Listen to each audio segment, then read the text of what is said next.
2 weeks ago, the Detroit Drive used passing, running, and defense to beat Dallas. Here, the passing of Art Schleister.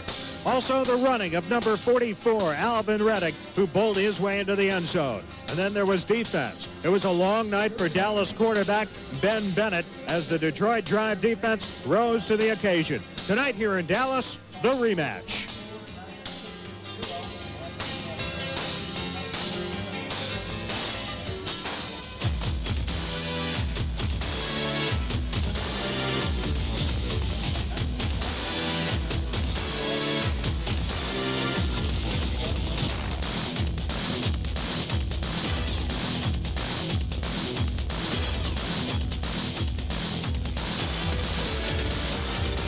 Tonight from the Reunion Arena in Dallas, Texas, it's arena football. The Detroit Drive meets the Dallas Texans. Tonight's arena ball matchup is brought to you by Little Caesars Pizza. 2 great pizzas, 1 low price. By Adidas, the official shoe of arena football. And by Max Pro football equipment.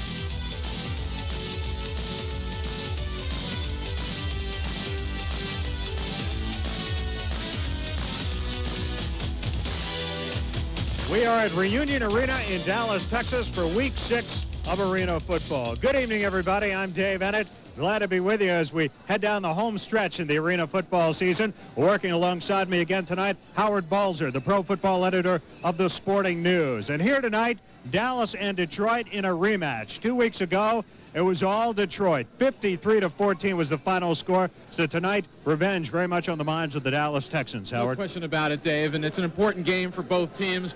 But Dallas is going to have its hands full. Of course, they're hoping with a big crowd here in Reunion Arena tonight that they'll rise to that occasion you talked about. But we're talking about a Detroit team that's ranked #1 in the league offensively and defensively, and Dallas is near the bottom in both categories. So they're going to have a tough battle. Ben Bennett was saying, we got to find a way to keep these rushers off my back tonight. Well, as we take a look at the standings in arena football this week, Denver, with an upset loss last night at the hands of Washington, falls to 4-2, and that means that Detroit can move into sole possession of first place, keep sole possession of first place with a victory here tonight. That's right, and not only that, but Dallas, if they can beat Detroit tonight, would move into a tie for second place with the Denver Dynamite, and they go to Denver next week for an important game. Dallas does. So obviously an important game for both teams with 3 weeks to go in the regular season. Of course, the other game last night, Washington and Denver. Tonight, New York at Pittsburgh. That game being played along with this one. That's a big game as well as we head down to the final couple of weeks of arena football.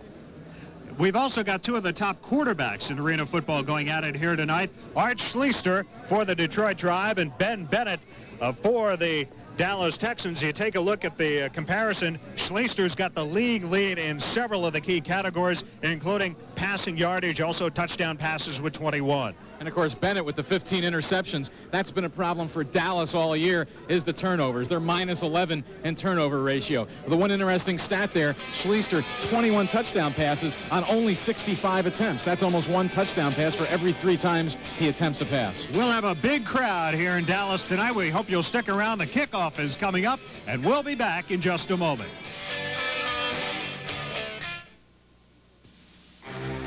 Five different meats piled on 2 medium pizzas. For some it's a dream. For others, their worst nightmare.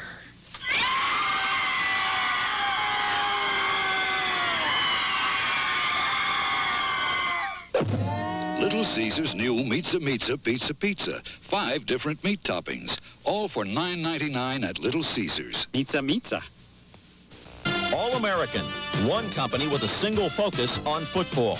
All-American is able to keep in sharp focus our 3 goals: to provide the very best reconditioning service, the best new equipment products, and to provide the services and products more affordably than anyone else. For the 2nd straight season, the All-American Maxi Pro 2001 helmet is being worn exclusively as the official helmet of the Arena Football League. Maxi Pro helmets by All-American.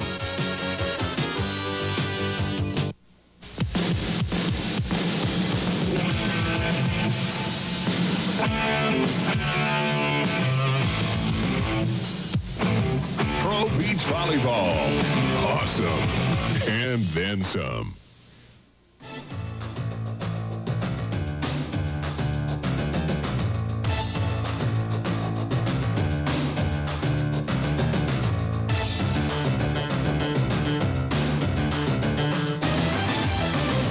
The most comprehensive sports news program on television today, ESPN Sports Center, brought to you by the National America's new national pastime for everyday fans every day at a newsstand near you. You want to be a winner, you got to have the tools. Sports and business is all the same. You got to know your opponent, and you got to know yourself. You got to train properly, you got to get your rest, and you better know what you're putting in your body. Great tasting Power Burst replaces the vital nutrients your body loses during exercise, and it comes in 4 refreshing flavors. Why not be a winner? Tennis Magazine covers everything you want to know about tennis, from instruction to equipment, pro tennis to resorts. If tennis makes you feel good, a subscription to Tennis Magazine will make you feel great. Subscribe to Tennis Magazine now, only $9.97 for 12 issues. Call 800-228-6609. We'll include 2 free booklets on improving your game. Tennis Magazine. Call 800-228-6609 now.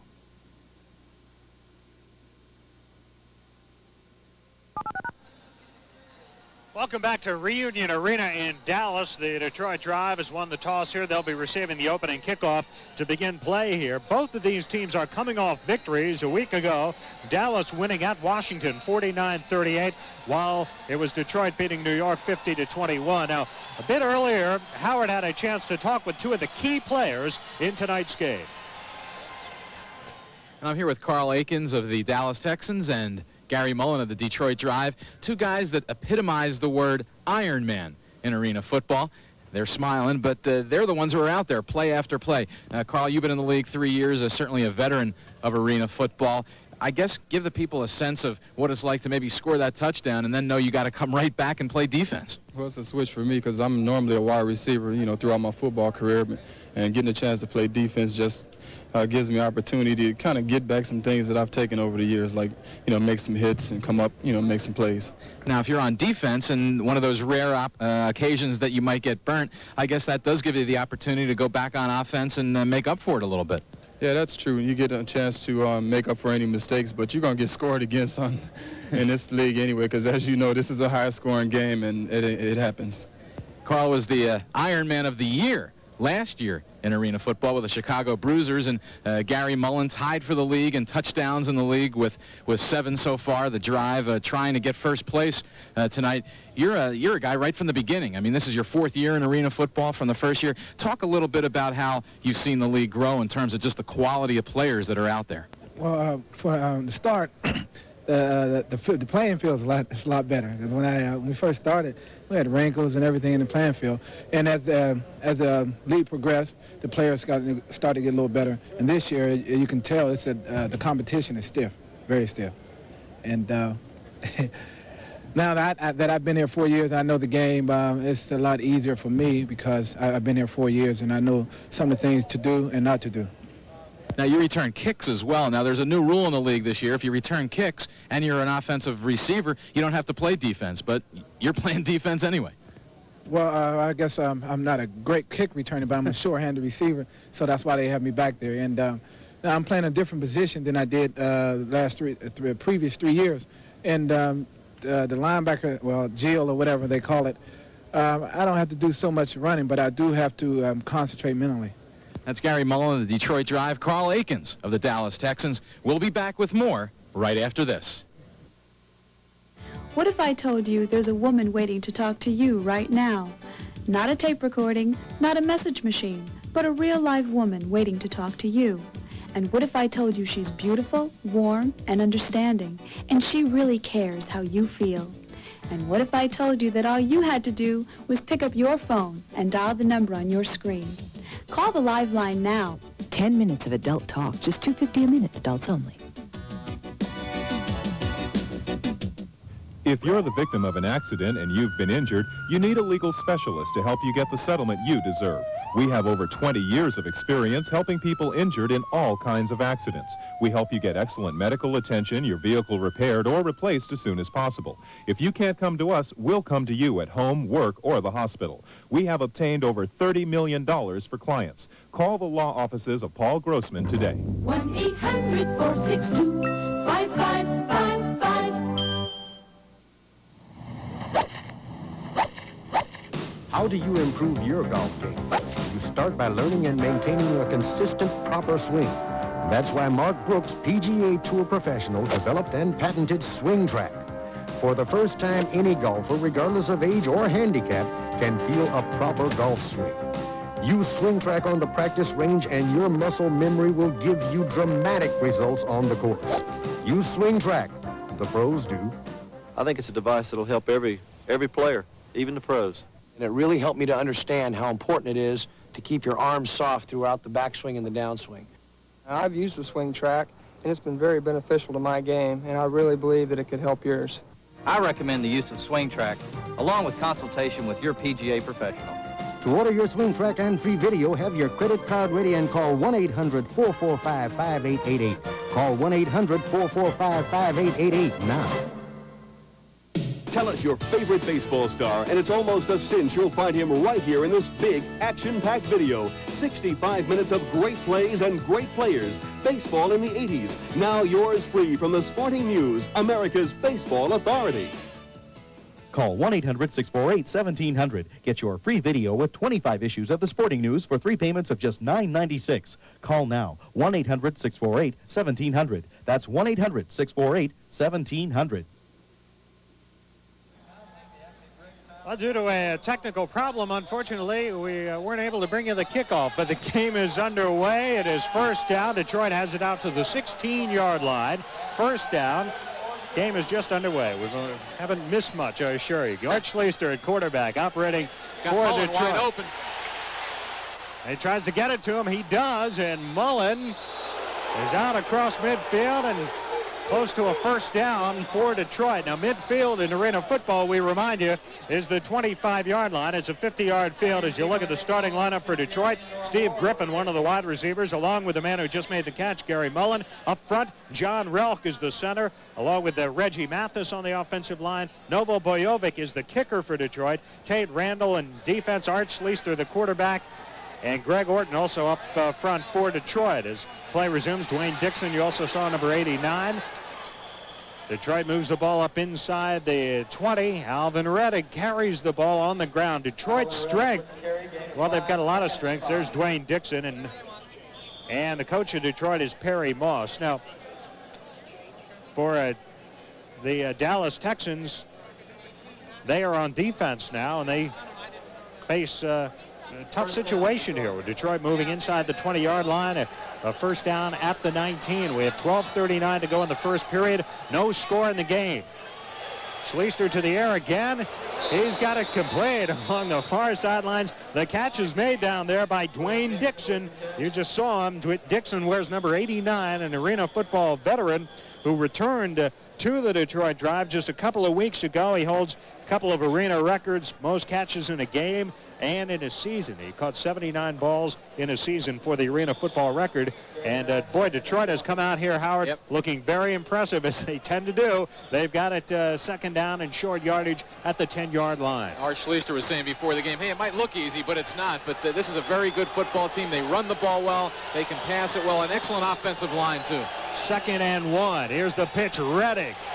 And Rettig is inside the 5-yard line. Detroit, we broadcast their first game of the year when they rushed for 140 yards on 29 carries. Both of those numbers are league records. Coming into this game tonight, they not only have the top 2 rushers in arena football. Alvin Rettig, 97 yards rushing. That's good for 2nd in the league behind Lynn Bradford. But Art Schleister, their quarterback, is 7th in the league in rushing. So they've got 3 of the top 7 coming in here tonight. It's a 1st and goal situation from the 5-yard line for Art Schleister in Detroit. Schleister looking to go to the air, goes for Mullen. Mullen makes the catch. Touchdown, Detroit. A flag is down, but Gary Mullen makes the catch for the touchdown, his 8th touchdown catch of the year.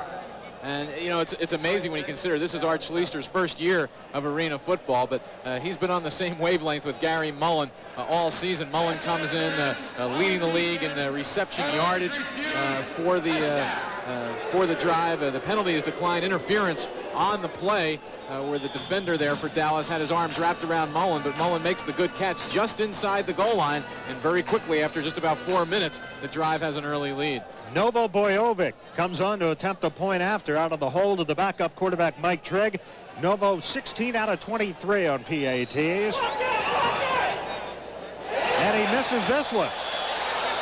This one is no good. So the score will remain 6-0. Detroit takes the early lead on Dallas. 10:45 to go, first period here at Reunion Arena in Dallas, Texas. And we'll be back with more after this message.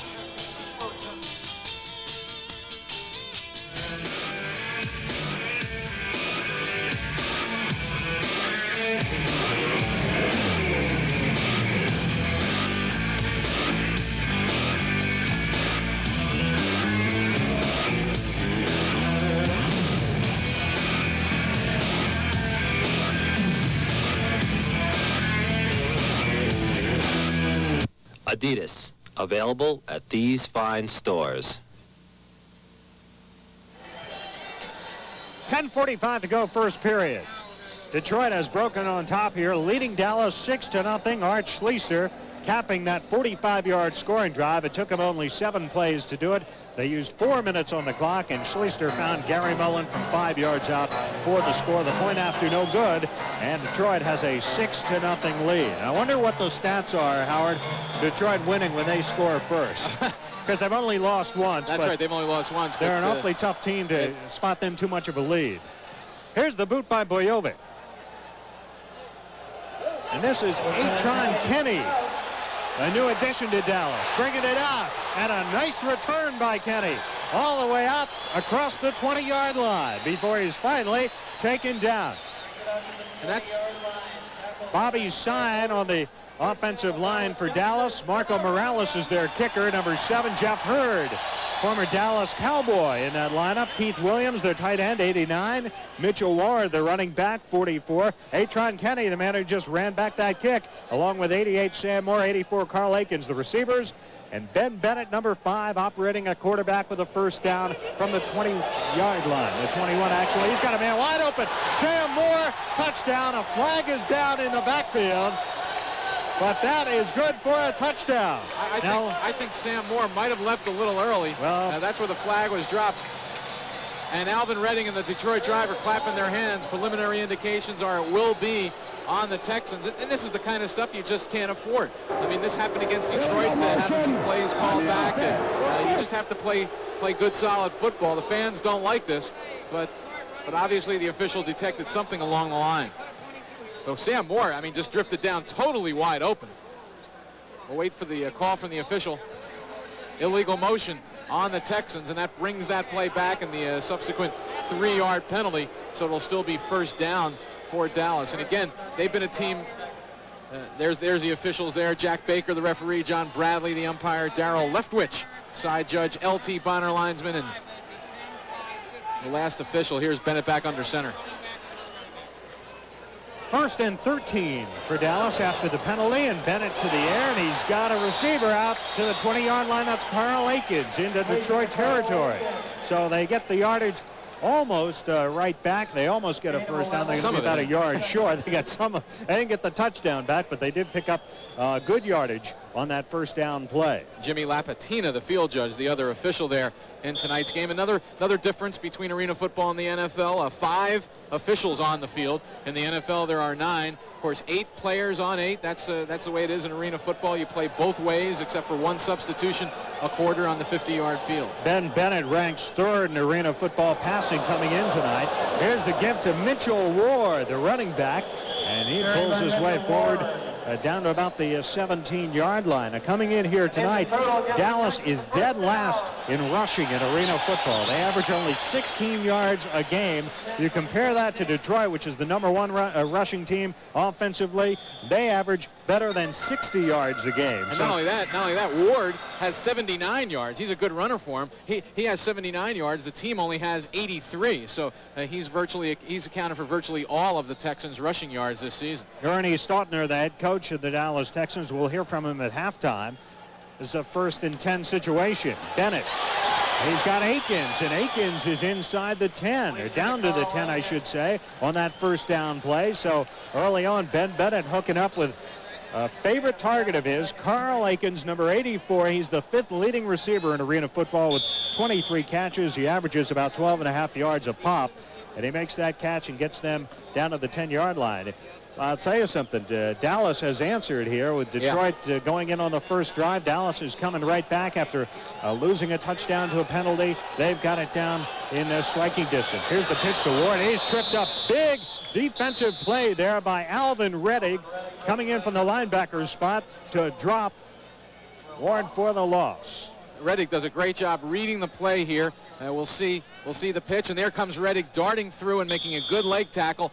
Didn't go for him up high. That would have been a futile attempt, and Reddick with the big tackle. The key, though, with Dallas moving the ball so far, at least, is that the offensive line of the Texans doing a good job keeping Detroit off them. You got Reggie Mathis back in, you mentioned earlier. He was an all-league player last year, so the offensive line is a key for Dallas. Loss of about 3 on the play, 3rd and 6.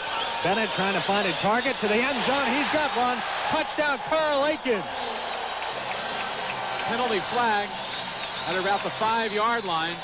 Well, let's see. I'm sure right now Ernie Stautner is hoping history doesn't repeat itself. This is in the vicinity. This is going to go against Detroit. It's a touchdown for Dallas. Probably defensive holding. That's what it is, defensive holding, and it will be declined. And the Texans right back on the board.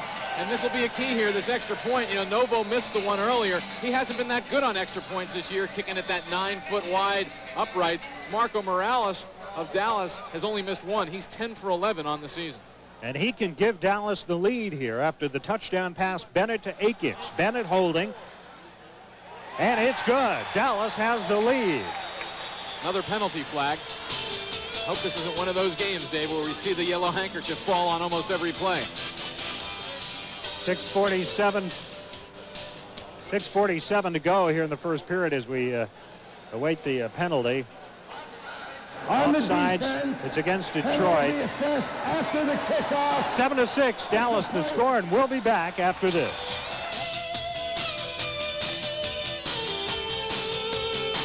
How'd you like to make a bet? If you like going to where the action doesn't stop, to places like Las Vegas, the Caribbean, Atlantic City, I'll bet this Players Club card can save you big on your hotel rooms and air travel. You'll get airfares guaranteed to be lower than any available scheduled fare. I'll bet we'll get you lower room rates at our hotels than you'll find in any newspaper ad, or we'll pay the difference. And I'm talking places like Caesars and the Sands in Atlantic City, and right here at the New Riviera in Las Vegas. I'm talking up to 60% off. And not just weekdays and off-season. I'm talking prime time, baby. You pay up to 50% less for shows, always 25% less for meals and drinks. Call Players Club now. The information free, and so's the call. You can bet on it. Players Club. It's a sure thing. New members get 2 free nights in Las Vegas, Atlantic City, or Lucayan Beach, Bahamas when the club books their flights. Call toll-free 1-800-348-7800. We have 6:47 to go here as Dallas has taken the lead here. A touchdown pass from Ben Bennett to Carl Akins. And the extra point added by Marco Morales, who now puts the ball in the air to restart play. William McClay will bring it out. And McClay is stopped short of the 10-yard line. Nice play there by the Dallas Texans on special teams. Alvin Blackman. And here again is the touchdown. Bennett to Akins. Bennett does a good job rolling out again, gets good protection, and Akins is able to break free in the end zone. There's your scoring drive, 5 plays, 24 yards, also taking up almost 4 minutes. And that was Bobby Sine also on that tackle on the kickoff. Here's Bennett again going back. You see pretty good time. Does a good job scrambling a little bit to the right, and there's Akins breaking free in the end zone and getting by Steve Griffin, the defensive back. 15th touchdown pass of the year for Bennett. This man, Schleister, has now thrown 22. Looking for 23. We have some contact around the goal line. No flag. The pass intended down there for the Detroit receiver. And I believe that was Darrell Grimes, Right. 82, the intended receiver, is Anthony Newsom, number 1, back defensively for Dallas. And a good non-call by the official. Both players going for the ball, just got tangled up in each other's feet. No way of really assessing whose fault it was. By the way, in the opening, I mentioned Schleister had 21 touchdowns and 65 attempts. That should have been 65 completions, but that's still one touchdown pass for just about every 3 completions that he hooks up with his receiver. To his opponents, it may seem that way. Schleister, flag is down, and so is Schleister inside the 5. I think a drive running back just came forward. We can see it there. There's the call, illegal motion. The running back. Anthony Daly, number 50, the man who brought Schleister down finally. But we can see here, well, here's the sack. So obviously they'll decline this penalty.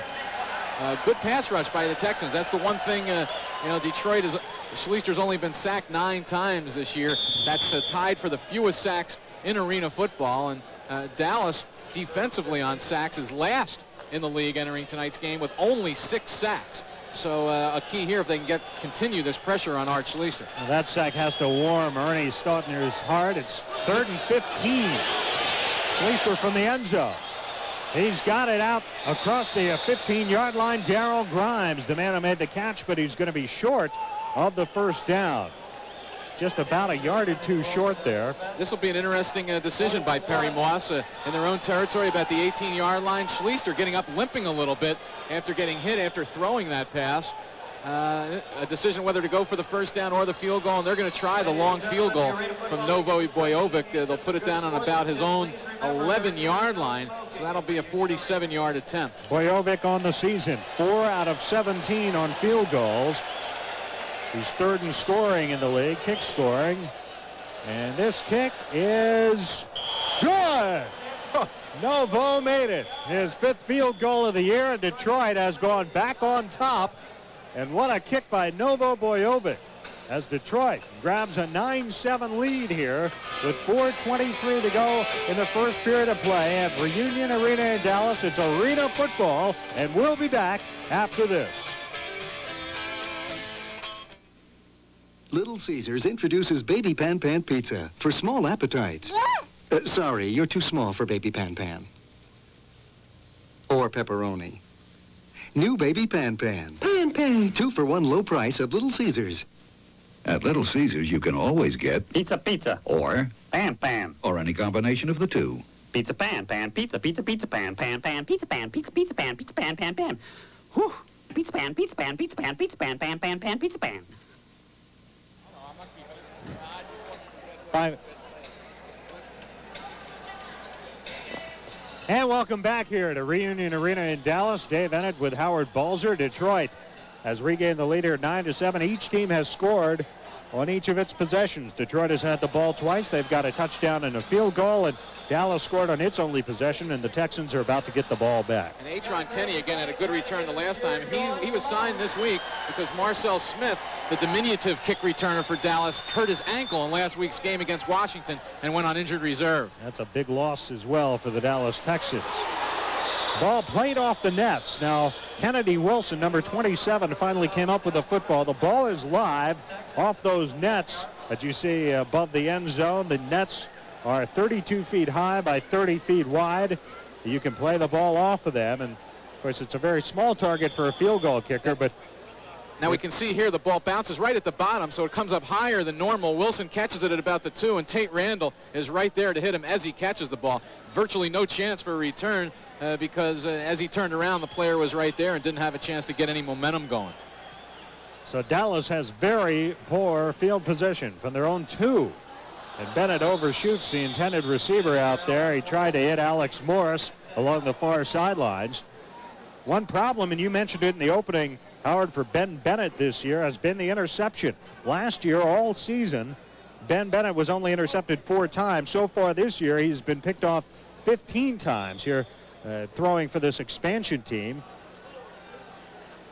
But that's very uncharacteristic for Ben Bennett. He is 4 out of 6 on the night, 32 yards and the 1 touchdown. So he's off to a good start. 2nd and 10.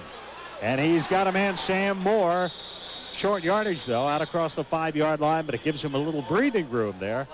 That's an important thing to do, especially when you're pushed that far back in your own territory is go to the quick pass. Moore, of course, there you see his stats, 25 receptions. That's the most receptions of any receiver in arena football coming in. So a good year so far for Sam Moore. Got into a little, had a little altercations going on the last time these two teams played, but I saw him talking to some of the guys before the game, and they're just going to play some football tonight, he promised.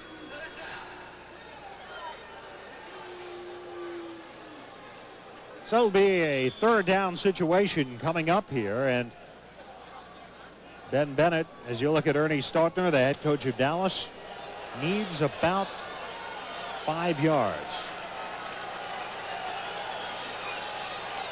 3:05 to go, first quarter. Bennett going for Moore down the sidelines. He made the catch. First down, Dallas. And Sam Moore with a big reception all the way inside the 15-yard line of Detroit. Moore had beaten number 27, James Flowers, on the man-to-man. Randall came over and pushed him out, but the officials rule that Moore got his feet in bounds. The official really was behind the play, if you see where the official was, but here it is again. Bennett we'll have a difficult time seeing from this angle where his feet are, but a great catch by Moore. And actually, if you look at that from the slow motion, it looked like he was pushed before the ball got there. Here's the reverse angle as we see the ball come in. Now watch where the push is, right there.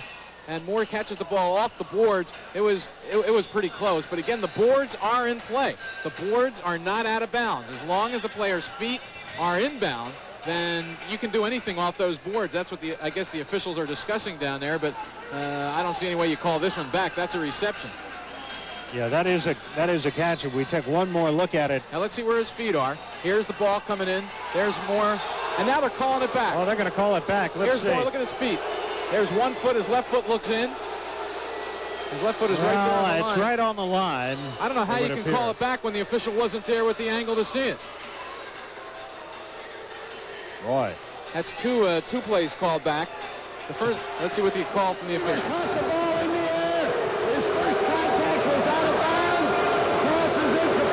The official said the first contact was out of bounds. They're ruling, I guess, that he hit the boards first, but the way we understand it, the boards are in play, even though it's outside the line.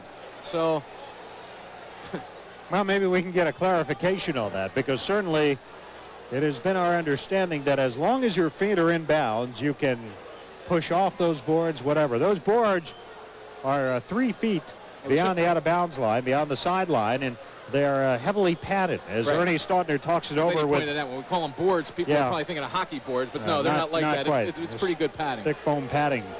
Perry Moss, the head coach of the Detroit Drive. You saw Jack Baker a moment ago, the referee, talking it over with Ernie Stautner and explaining it to him. And now Marco Morales will attempt a field goal. This will come from the goal line. That makes this a 58-yard field goal attempt. And this one is going to be well short and, in fact, out of bounds. There is no punting in arena football. It's simply a long field goal attempt, and it's no good. We have 1:27 to go here in the first quarter. Detroit leading Dallas by a score of 9-7.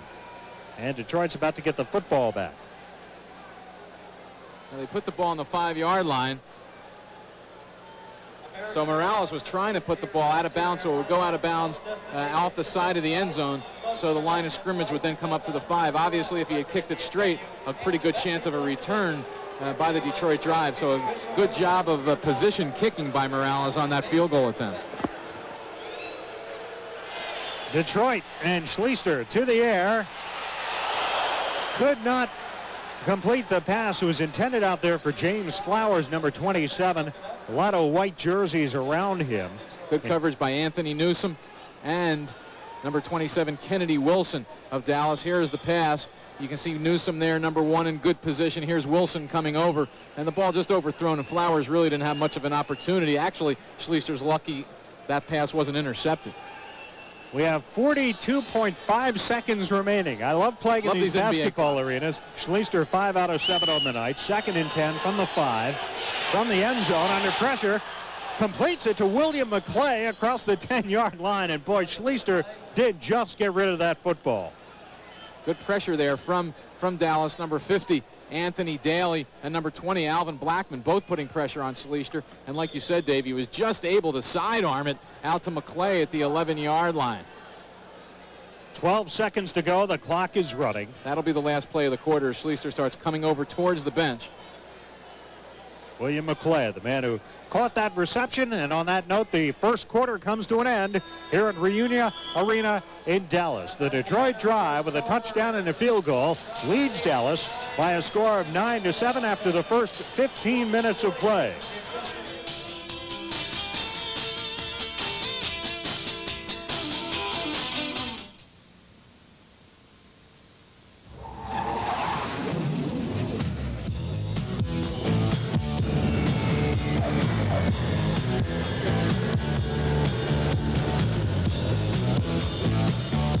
Staying alive at Mach 2 means you better be able to see where you're going. Introducing Force One pilot sunglasses. Built to rigid U.S. military specifications, they're just like the ones issued to American flyers. Force One sunglasses block 100% of harmful UV rays. And the frames are plated with 23-karat gold. Now you can get these Force One pilot sunglasses at 50% below their regular selling price. To order, call now. Toll free 1-800-257-8300. Only $39.95 for these lifetime warranted sunglasses. And if you order now, we will include this carrying case free. Order yours today. That's 800-257-8300. Call now. I did.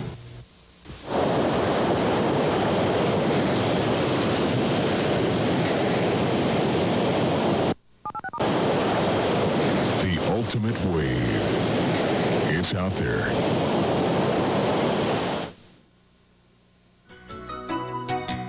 For outdoor enthusiasts, Prime Ticket offers an array of shows. If fishing is your hobby, travel up north as Prime Ticket presents Canadian Sport Fishing.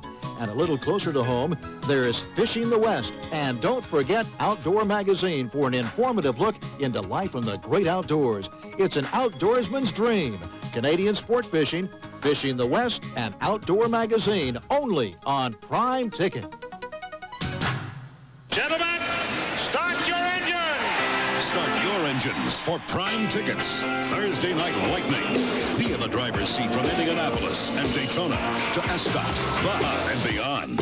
To catch the slamming shocks, the bumps and bodies, the wall busters, and the heartbreakers of the wheelie exciting world of racing. So make a pit stop for the night that's really smoking and see the lightning before you hear the thunder on Thursday Night Lightning. Hi, I'm Dan Fouts, and here's a great gift idea. Whether you're a fan or an alum, for only $21.95, you'll receive a high-quality hat and T-shirt with your favorite university's two-color logo. Money from your order of this officially licensed merchandise will boost and benefit your school and its athletic program. Here's how to order. To order, call toll-free 1-800-634-5800. Add shipping and handling charges. Allow 4 to 6 weeks for delivery. That number again is 1-800-634-5800. And thanks for your support.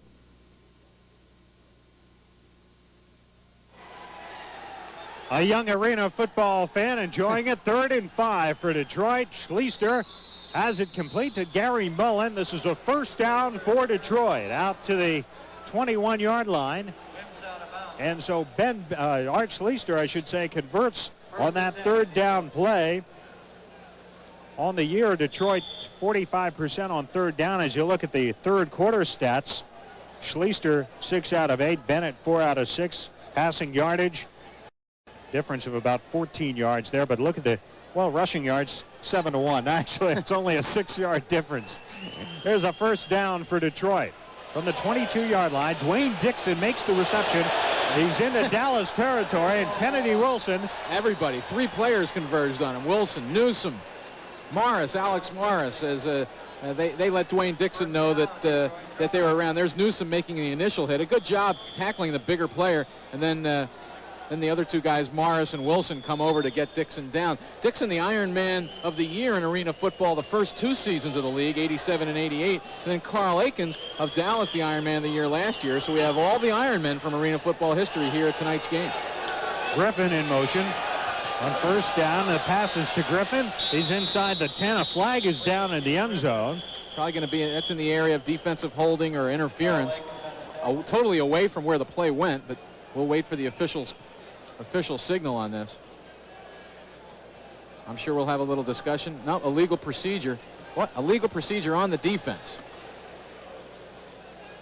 Well, I've seen quite a few penalties here in the first 16 minutes of the football game. It's against Dallas. It's declined, obviously, after the good pickup there of about 8 yards on the completion to DWAYNE DIXON. And again, to show how efficient Detroit has been, Mullen, Darrell Grimes, Flowers, and Griffin have combined for 48 receptions, and 17 of them have been touchdowns. Here's the give to Reddick. He bounces off one tackler and inside the 5-yard line. And boy, that's what Detroit does so well, especially when they get down in close. When they get the ball Here it inside is. the 5, it's a 1st and goal situation. Look at the hole there. Good blocking, just really not tremendous power blocking, just good positional blocking by Detroit on that play. Just left the middle of the field wide open, and Reddick was able to take it down to the 4-yard line. Alex Morris, the man who met Reddick head on there. 1st and goal. Detroit looking to extend the lead. Schleister goes to the air. Incomplete. He tried to hit DWAYNE DIXON, and DIXON, who goes about 6'2", couldn't quite bring down the football. Carl Aikens, a good defensive play there, giving DIXON a little bit of a hit just as the ball came in and trying to ensure that he wouldn't hang on to it. The point you made about running the ball is so important. Everyone always viewed arena football as a passing game, but especially down close where it's very difficult to score. The defense is up tight on the line. You have to be able to run the ball. 2nd and goal from the 4. Schleister keeps it himself. Oh, and he tried to hit a man over there. I believe that was Darrell Grimes.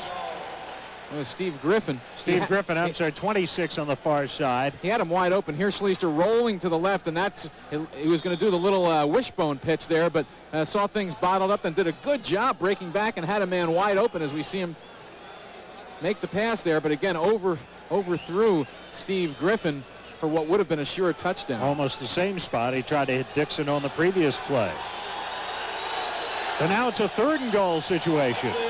And Art Schleister wants timeout. He'll go over and talk things over with Perry Moss on the Detroit sidelines. We have 11:46 to go here in the first half at Reunion Arena. Detroit leading Dallas 9-7, and we'll be back with more in just a moment.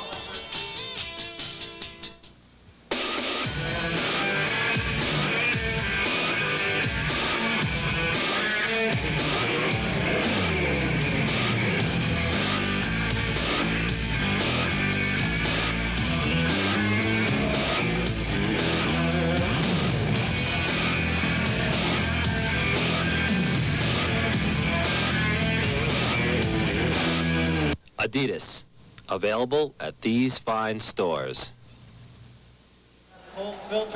Welcome back to Reunion Arena. We've got a big crowd here in Dallas tonight. The capacity here, I think, is between 16,000 and 17,000. We may be around 16,000 here. There's not many empty seats Not at all. In the lower sections, only little pockets of empty seats, and even the upper deck is virtually full except for some small areas in the upper deck in the end zone. So it looks like a big crowd, at least 15,000, I would think. And you're going to hear a racket from this crowd here on 3rd and goal from the 4.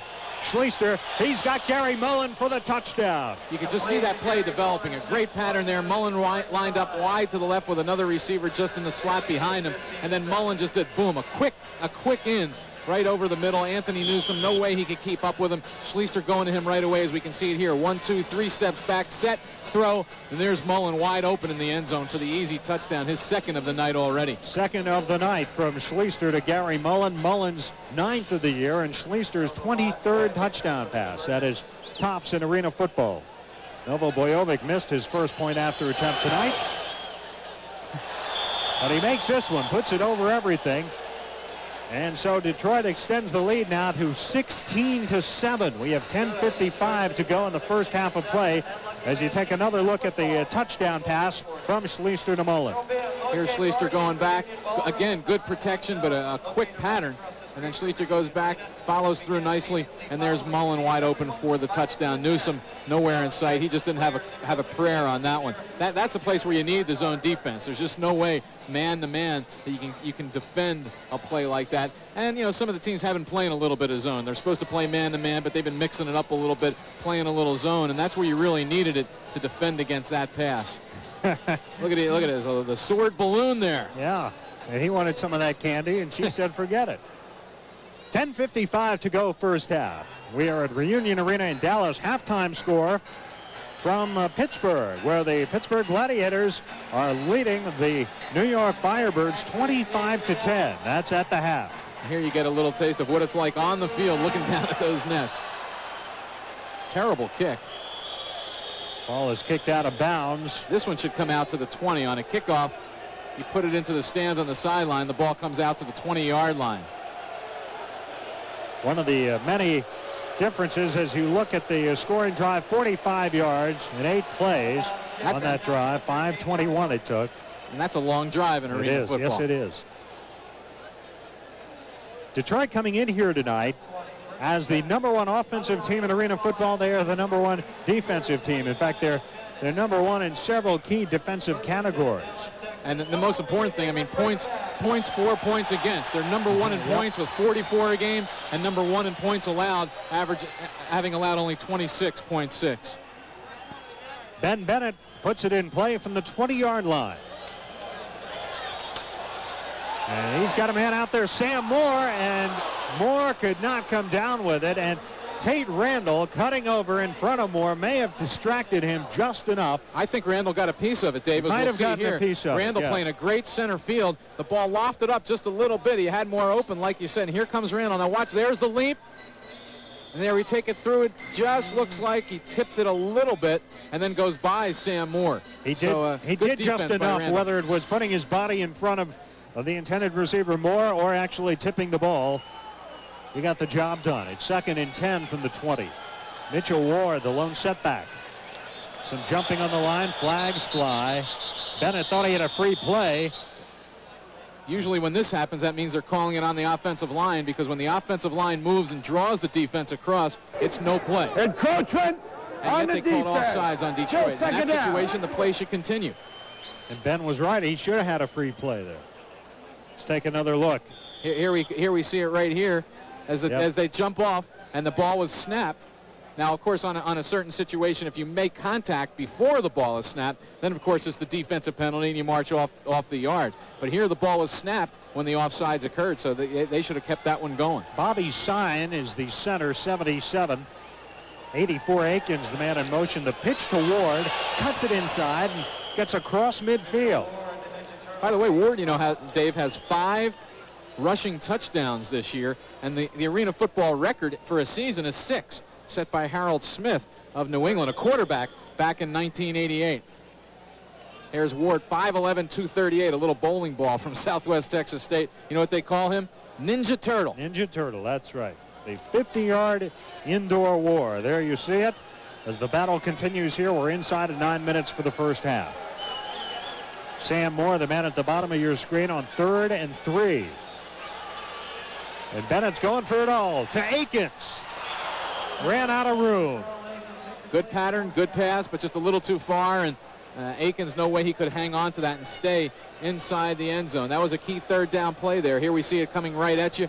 There's the pass again. Bennett just lofting it up just a little bit. Of course, you can't throw it too hard or you throw it out of the building. And there's Aikens trying to reach for it, but you can see there his feet way out of bounds beyond the end of the end zone. So no chance there for the touchdown. This will be a 39-yard field goal attempt by Marco Morales. Morales 0 for 1 tonight. He missed from 58 yards. High snap. Bennett gets it down, and the kick is good. 39-yard field goal for Marco Morales. And Dallas cuts the deficit by 3. And now it's 16-10. The Texans back within 6 with 8:02 to go in the first half of play. We'll be back after this message from your local system.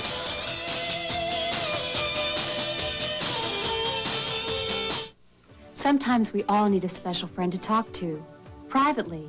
1-to-1. The good news is there's a special lady waiting to talk to you live right now. Would you like some friendly advice from a woman's point of view? Or a soft, soothing voice to make you feel better. Call now. I'll be your special friend. Call now for live, private, one-on-one conversation. Dial 1-900-847-LIVE. That's 1-900-847-5483. 10 minutes of live adult talk, just $2.50 a minute. Adults only. Imagine yourself in an emergency. Survival depends on fast treatment. Today, millions depend on Medic Alert to provide life-saving information. To learn more, call Medic Alert at 1-800-ID-ALERT. Planning. Where'd I get the capital to start this business with my daughter? By investing for the long haul. And forget full commission brokers. I call Charles Schwab. Munis, mutual funds, blue chips, and I save plenty with Schwab's low commissions. Every day I tell my daughter, think long-term. Make your own decisions. Be your own man. For a free Schwab Fact Kit, call toll-free 800-445-4800. 8:02 to go, and here's an idea of what it looks like when Marco Morales kicks that 39-yard field goal, and there's nothing you can do if you're a Detroit Drive player to stop it. 7 yards in 4 plays, the scoring drive there for Dallas, 2:43 off the clock. And now it's 16-10. And Morales will kick it off. Standing back deep in the end zone, William McClay, number 5. High kick, and McClay trying to play it off the nets. Comes down with it, but he's going to think better of coming out, yeah. And there's a penalty flag. Delay of game. Is this he didn't try to run it out. I wasn't aware of that rule. William McClay. So you have to try and bring it out. Of course, there are no safeties in that situation. If you're tackled in the end zone, the only way there's a safety is if you go out and then come back in. So that's the rule, that you have to make an attempt to bring a kickoff out. McClay didn't do that. Now, instead of being on the 5-yard line, they're on about their own 2.5. So Art Schleister does not have good field position to begin this drive. But he has it out to Flowers, and Flowers has good field position out to the 15-yard line. He is finally brought down by Tony Newsome, but not before. Detroit picks up about 13 yards and a big first down. And if you want to see an instructional film on how to run a pass pattern, that one was done by James Flowers. It looked like he was going to go flying down the left sideline on that pattern, but he ran down about 10 to 15 yards, then stepped hard, and then came right back for the pass. Newsome couldn't do anything about it, and a big completion for the drive. Flowers did not play 2 weeks ago in Detroit when we saw these two teams. He was injured. And Schleister is down. Mitchell Ward gets Art Schleister. And Ward trying to get the fans going here in Reunion Arena, and he's being successful at it. Good pressure by the Texans, which forced Schleister to come up in the pocket and then right into the arms of the Ninja Turtle, Mitchell Ward. Second sack of the night for the Dallas defense. And Art Schleister now has been dropped 11 times this year. Now, Schleister last week, Dave, 254 yards passing, 7 touchdowns in the win over Albany. He was the Little Caesars MVP league-wide for the week. Second and long. And again, Schleister is going to go down. And again, Mitchell Ward gets it. Schleister tried to get rid of the ball, which he did, but the official ruled he was down in the grasp. And so, again, that's the 3rd sack of the night, and they've already got half as many sacks as they had all year coming in. Dallas only had 6 sacks, and now they've got 3 more tonight. They take another look at Mitchell Ward. Here's Schleister going back. Again, really a tribute to the defense, having the receivers covered. Ward hanging on to the leg, and there's Schleister throwing the ball, but he was clearly down, not only in the grasp, but he was down. But that sack was as much a result of good coverage in the secondary by Dallas, by Newsome and Kennedy Wilson, and also Sam Moore. And Art Schleister now looking at a 3rd and 15 situation, takes a timeout with 5:59 to go in the half. Passing yardage on the night, a big edge for Detroit, 99-38. 3rd down conversions, Detroit 2 out of 3. We mentioned coming in tonight they were averaging 45%, almost 46%, second best in arena football. What comes out of that hat, Howard? I don't know. What comes out of that stomach, I wonder. I don't know. That must be Dancing Dallas, I guess, or Tommy Texan. Our stat man tells us that's Crazy Ray. Doing his thing for the fans here in the Reunion Arena. Big crowd, and the Texans within 6 points of Detroit. And that's really the key, is staying close to Detroit, because once they get up on you, it's very difficult to come back, and the drives smell the kill. There's Perry Moss staying as calm as he always does. He's been through the wars in just about every league that exists in pro football. The WFL, the USFL, the CFL. He's been in every league. Now they get the wave going here in Reunion Arena, as Art Schleister faces a 3rd down and about 15 yards to go, almost 16. He has a man, I think Darryl Grimes, and I think he's got a 1st down, as Grimes with some nice leg work there got away and picked up 1st down yardage into Dallas territory, and that quieted down the crowd here in a hurry. Carl Aikens here can't make the tackle. That's really the key of this play. Good pass, good completion, but if they make the tackle there, they keep him from a 1st down. But a good twist move by Grimes.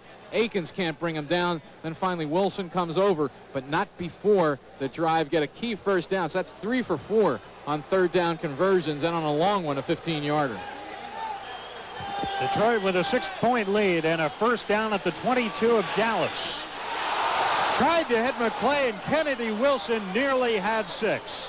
Wilson now doubled over at around the 20-yard line. He's saying to himself, that was the one. That was the one right there. We see Schleister throwing the ball, moving backwards. No way he could get anything on it. There it is right there. Wilson has the shot, but the ball goes right through his hands. But again, the key to that, the pass rush of the Dallas Texans had Schleister moving backwards, and you try throwing the ball on your back foot and moving backwards, and you're not going to be able to get any velocity on the pass at all.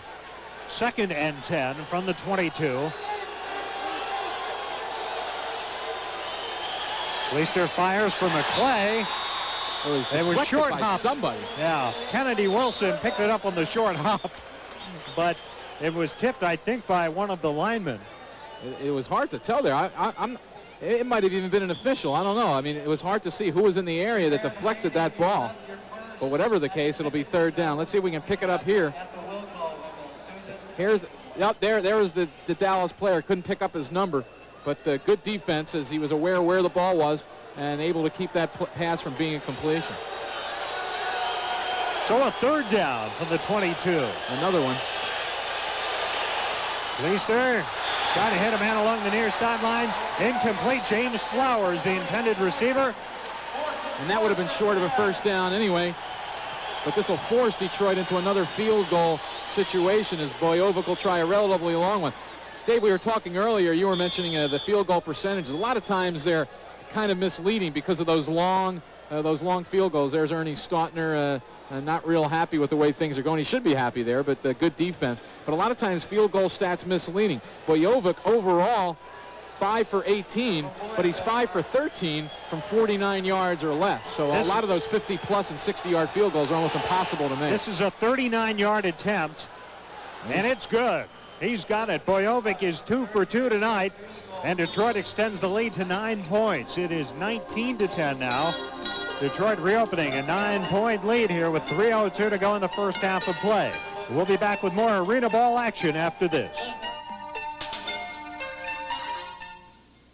The pros have a nickname for their favorite glove. They call it the A2. For more than 30 years, the Wilson A2000 has set the standards in a league where performance is the measure of the man and the glove.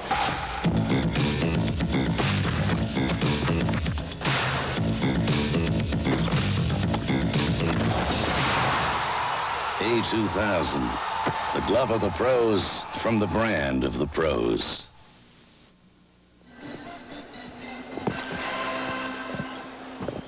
.302 to go here in the 1st half of play at Reunion Arena. Detroit leading Dallas 19-10. The thing I've been most impressed with Ernie Stautner, Dave, is the suits.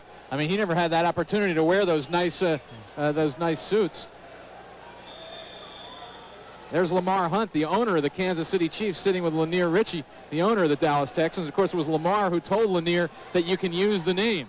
Of course, the Dallas Texans were, before they moved to Kansas City in the beginning of the American Football League, it was the Dallas Texans, then going to Kansas City with Lamar Hunt. Flags are down as the kickoff bounced off the nets. Also, you may recognize that fella.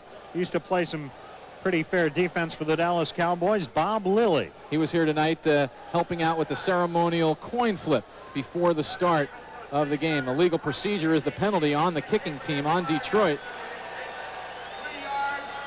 Detroit went 25 yards in 8 plays and used up nearly 5 minutes on the clock, capping the drive on the 39-yard field goal by BOJOVICK. So Morales kicked a 39-yard field goal for Dallas, and then BOJOVICK answered with one for Detroit. Of course, Lamar Hunt still with a home here in the Dallas area. I wonder if Davey's going to go back to those NFL owners and say, boy, those guys know how to get a game over in a hurry. Maybe we can learn a thing or two here. That's a good point.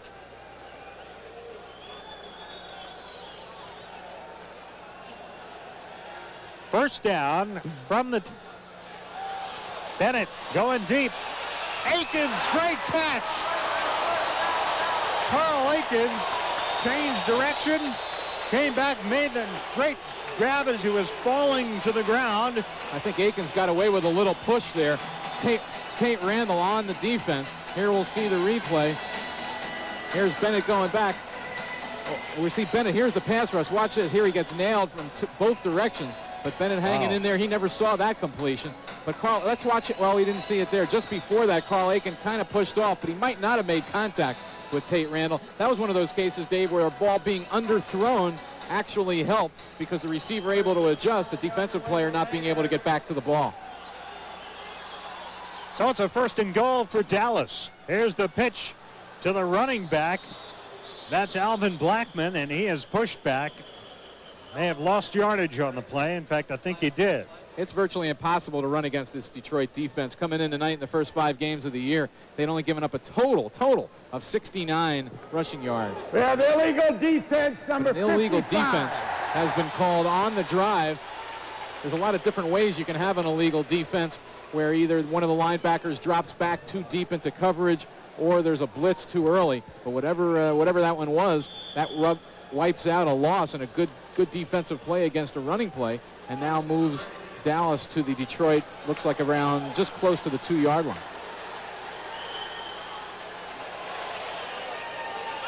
First and goal situation. Bennett scrambling. Now he's just going to throw it away. Smart move there by Ben Bennett, who was under some heavy pressure from Flint Fleming bearing down on him, number 84.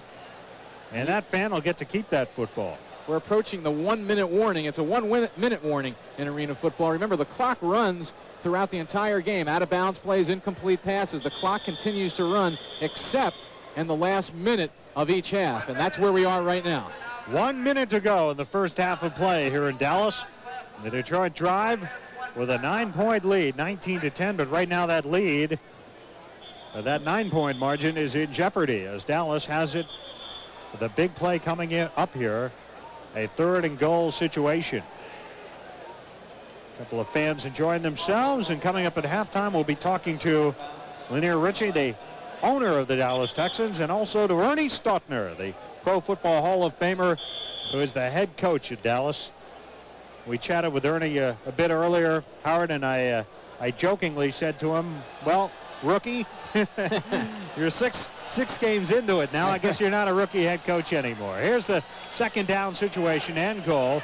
And Blackman, the ball carrier, tries to spin off one man and gets a couple of yards down to about the 3-yard line. Flint Fleming, number 84, Detroit in on the tackle, one of the fine defensive linemen in arena football. And again, it's very difficult to score from down this close unless you have a real good running game. There's a total yard so far. Detroit 122, Dallas 83. But these 3 yards here could be the most important yards of the game for the Dallas Texans. About 25 seconds to go, it's 3rd down. 3rd and goal from the 3. That's offside. Here's the give to Blackman. Blackman is buried. They better call a timeout here. You saw Byron Clay, number 33, go in motion. And Dallas takes timeout. And Ben Bennett is upset. Let's take another look at the previous play. Again, as we've been saying, very difficult to run against Detroit. Yeah, he looked off sides. Here's the handoff to Blackman, but right there, number 84, there he is again, Flint Fleming, and Blackman can't go anywhere. A little extracurricular activity after that play between James Flowers and some Dallas players, but broken up immediately by the officials. Now a key fourth down decision as Ernie Stautner talking it over with Ben Bennett. What do you do here? Morales is on the field, but who knows, we might see a fake. They're 9 points down. You want to get some points here, and that's a key thing. You go into the locker room less than a touchdown behind. If you don't get in here on fourth down, is that the Mitchell Ward fan club? That's the Mitchell Ward fan club. Yeah, Mitchell Ward. Mitchell Ward, number 44, the Ninja Turtle. 11.7 seconds, and Marco Morales will attempt a field goal and try to keep Dallas, get Dallas within 6 at the half. Morales tonight is 1 out of 2. He made one from 39 yards. Again, Bennett is the holder, so just keep an eye on that. This is a 22-yard field goal attempt. He's got it. Marco Morales puts Dallas on the board once again with 8.2 seconds to go in the first half.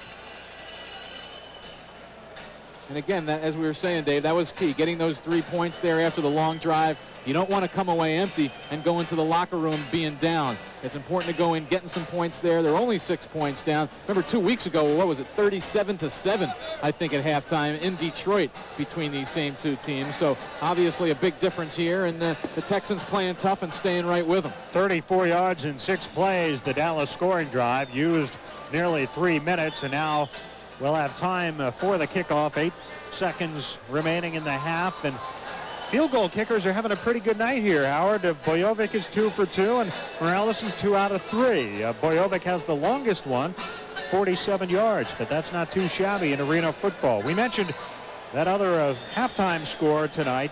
Pittsburgh leading New York 25-10 at the Civic Arena in Pittsburgh. The Gladiators coming in 1-4, and the Firebirds with a record of 2-3. So Pittsburgh can tie New York with a victory tonight. Here's the boot by Morales. McClay will run this one out. McClay brings this one out, no question about that. On a nice return by McClay. He takes down Ernie Stautner along the far sidelines. Ernie pops right back up. He's okay.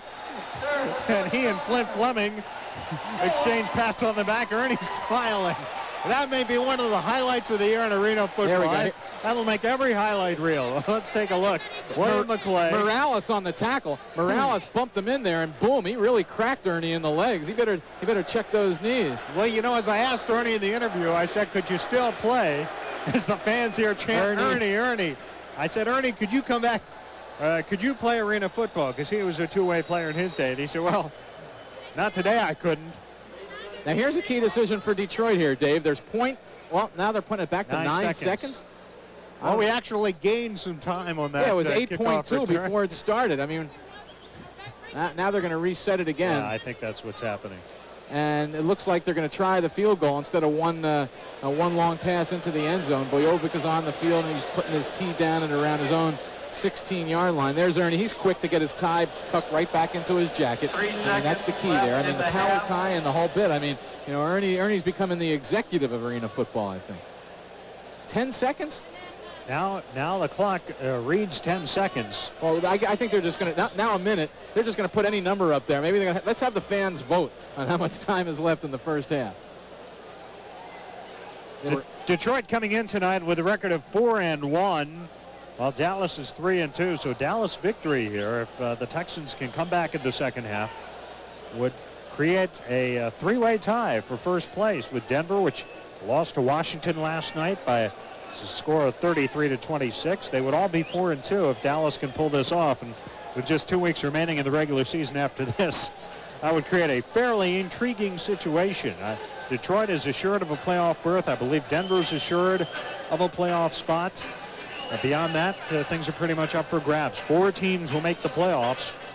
And we go to Denver next week we're back in Denver where we were last Friday in McNichols Arena. This Dallas Texans team will be in Denver playing the Dynamite in what'll be a real battle, not only for a playoff spot, but for perhaps a home game in the first round of the playoffs. Here it is again, Morales with the tackle. Now look at Startner trying to avoid the contact, but no way, there's nowhere to go. Yeah. It's only the padding, and then Startner goes flying to the turf and almost gets hit there by Morales after the play, but he's right up on his feet. Yeah, he was smiling as he went down. I think it had been a long time since Ernie Startner had been involved in that kind of contact. Now they've got the clock down to 2.6 seconds.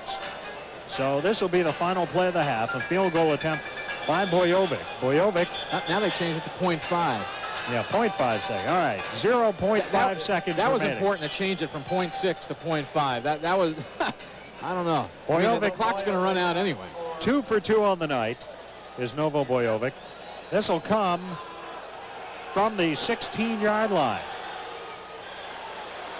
And this time he's going to be wide to the left. This could be a touchdown. There's a scramble for the football. Oh, and it's the Detroit loose. Players say they have no, it. It's loose out the back of the end zone. It's loose. It's a touchback, and that'll end the half. And boy, I thought for just a moment. That's the end of the half. Now they're saying 0.5 on the. I don't even know if they started the clock. Says 0.5, but that's the end of the half. The half has come to an end. 19-13. Detroit leads the Dallas Texans after the first 30 minutes of play here at Reunion Arena. Detroit jumping out to a quick 6-0 lead. Dallas coming back, grabbing the lead 7-6.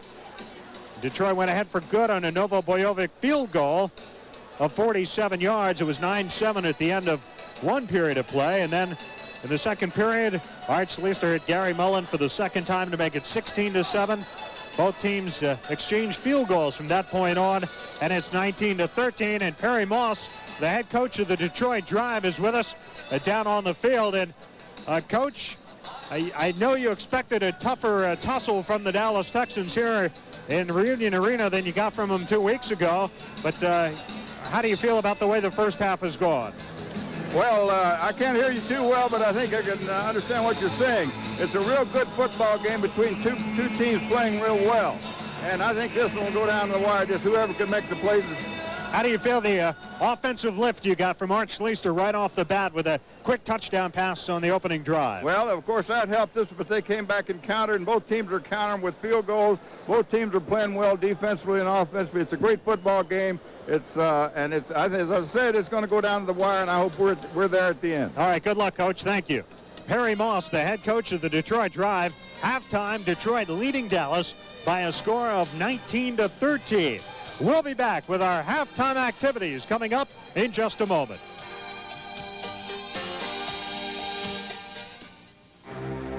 Five different meats piled on 2 medium pizzas. For some it's a dream. For others, their worst nightmare.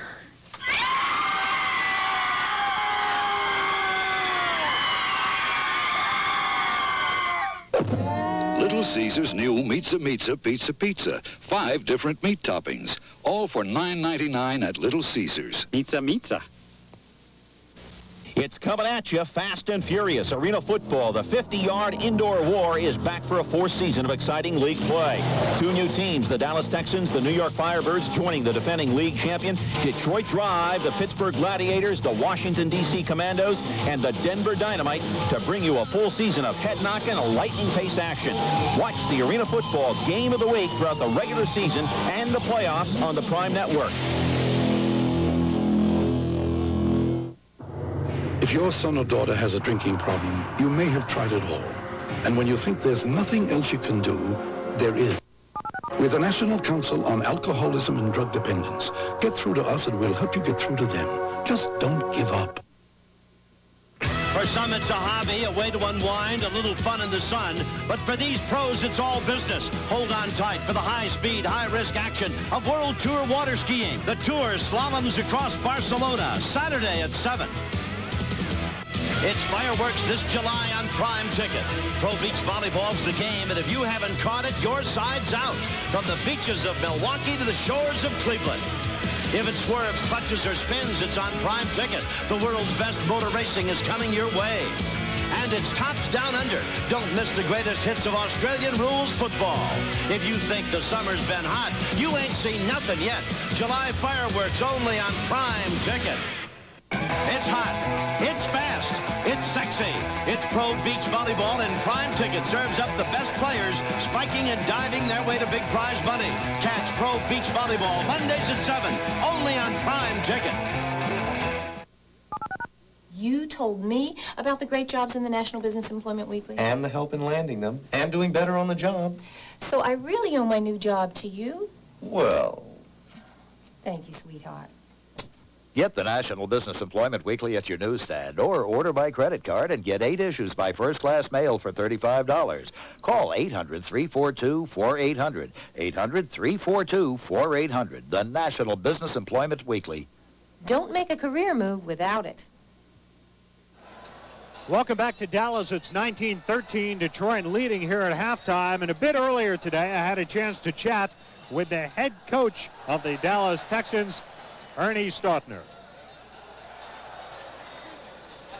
Well, this is the 6th week of the Arena Football League season, and it's a pleasure to chat with Ernie Stautner, the head coach of the Dallas Texans, who may be technically a rookie as a head coach in this league, Ernie, but I guess through 6 weeks, that category has to go by the boards now. You can't really be considered a rookie head coach in this league anymore. Well, I guess not. Once you get indoctrinated to this type of football, it doesn't take you long to adjust to it. What's been the biggest surprise, if anything, about arena football, about this league, in your first 5 games, and now we're into the 6th week? Well, I kind of think the quality of play and the hitting that's involved in this football, the boards have been a factor, and of course the nets are a tremendous factor in this arena football. For those of you familiar with Ernie Stautner, you know, of course, he's a member of the Pro Football Hall of Fame for, I guess, some 20 years now. Ernie, a former standout for the Pittsburgh Steelers in the National Football League, and also spent a couple of decades on the coaching staff here in Dallas with the Dallas Cowboys. So you've seen a lot of pro football players in your life. You've played against them. How would you compare, and I know this is a tough question, but how would you compare the athletes in this league to the guys you played against and coached in the NFL? I think one of the biggest differences in arena ball and professional football is an all-around athlete can play in arena ball because they're going both ways, whereas he wouldn't very well be able to play in professional football because they're so specialized.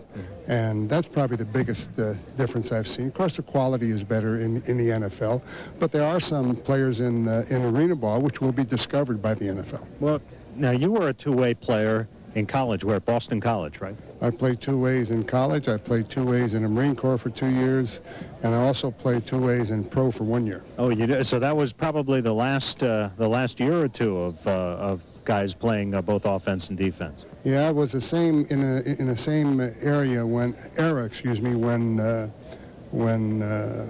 can't even think of his name now. I know him so well from Philadelphia to Chuck Bednarik. Right, yeah. when Chuck Bednarik played. Yeah, those had to be wild times, and I imagine that you have to wonder if you were coming into arena football today as a player, having played both offense and defense, could Ernie Stautner play this game? Not today anymore. I couldn't. I'm afraid my knees are shot and everything else. But you know, it's certainly appealing to a lot of players because they wouldn't get a chance to be exposed to scouts or anybody else if they weren't playing some type of football. And when guys have the taste of football in them, there's nothing going to stop them from playing.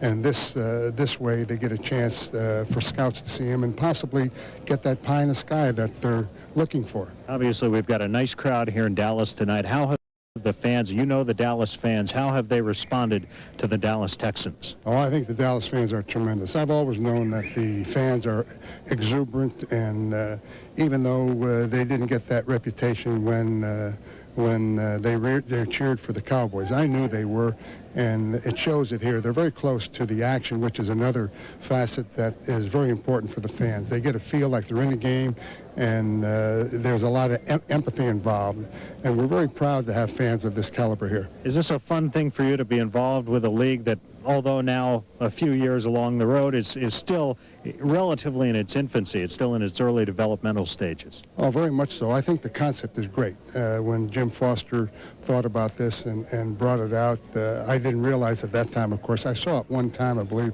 about 4 years ago, and it's not as strong on TV as it is in person. But it's still a game that will bring you out of your seat, and when you're familiar with it, of course, you'll be watching it on TV also. You guys revved up for the playoffs? I don't even worry about the playoffs. I worry about game by game, and this game to me is very important right here. All right, Coach, thanks very much. Always a pleasure to talk to you. Thank you, David. Ernie Stautner, the head coach of the Dallas Texans. We're at halftime here at Reunion Arena in Dallas, and we'll be back with more of our halftime activities in just a moment.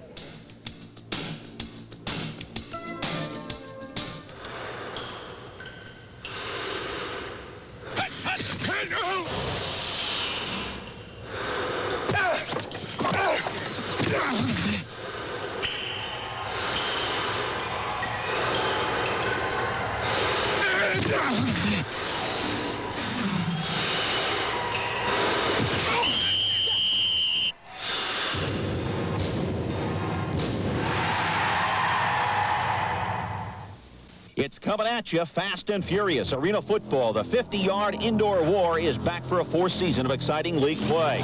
Two new teams, the Dallas Texans, the New York Firebirds, joining the defending league champion Detroit Drive, the Pittsburgh Gladiators, the Washington, D.C. Commandos, and the Denver Dynamite to bring you a full season of head-knocking, lightning-pace action.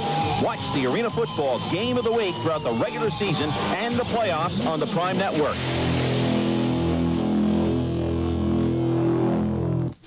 Little Caesars introduces Baby Pan Pan Pizza for small appetites. Sorry, you're too small for Baby Pan Pan. Or pepperoni.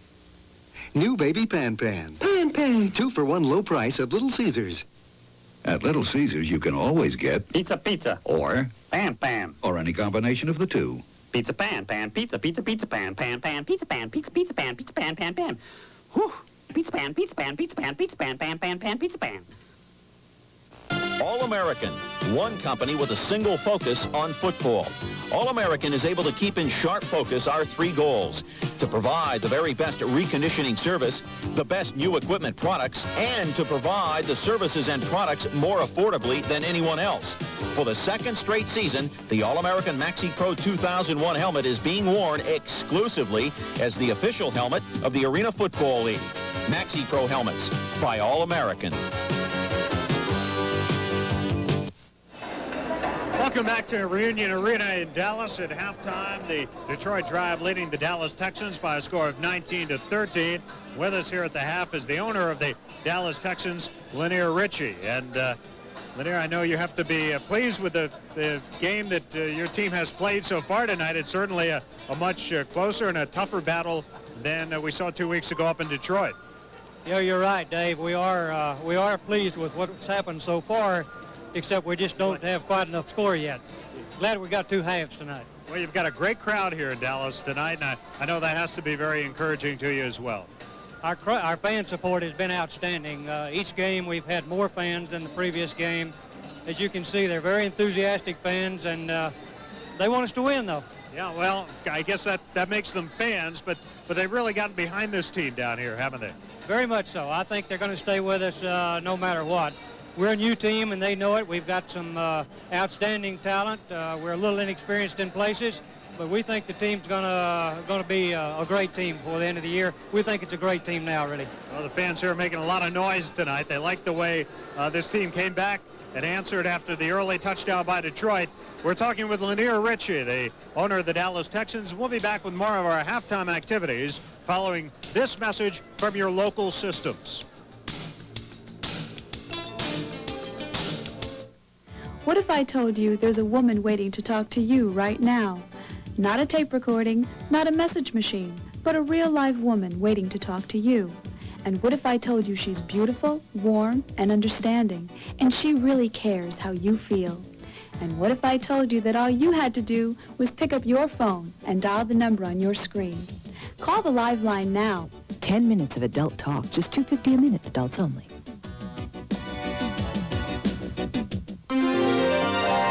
Hey, golfers, if you want to play better golf right now, don't copy some tour player's golf swing. Copy the thinking that produced the swing. Golf is a mental game. What you do, the physical side, is a result of what you think, the mental side. In other words, what you think is what you get. The Nice Shot Learning Program from Sports Enhancement Associates is a revolutionary and effective way to learn and understand the mental side of golf. That's why 22 PGA and LPGA touring pros used the thinking behind Nice Shot to earn $2.9 million on the tour last year. Golf Magazine rated Nice Shot the top instructional program for 1988 because it dramatically improves your game. Nice Shot delivers tour-quality thinking direct to your mind. Test Nice Shot on your game risk-free for only $89.95. The Nice Shot learning system consists of a 65-minute video cassette, 2 audio cassettes, a playbook, and more. Here's how to get your copy of Nice Shot. Call 1-800-225-3416. That's 1-800-225-3416. Visa, MasterCard, or American Express. No CODs, please.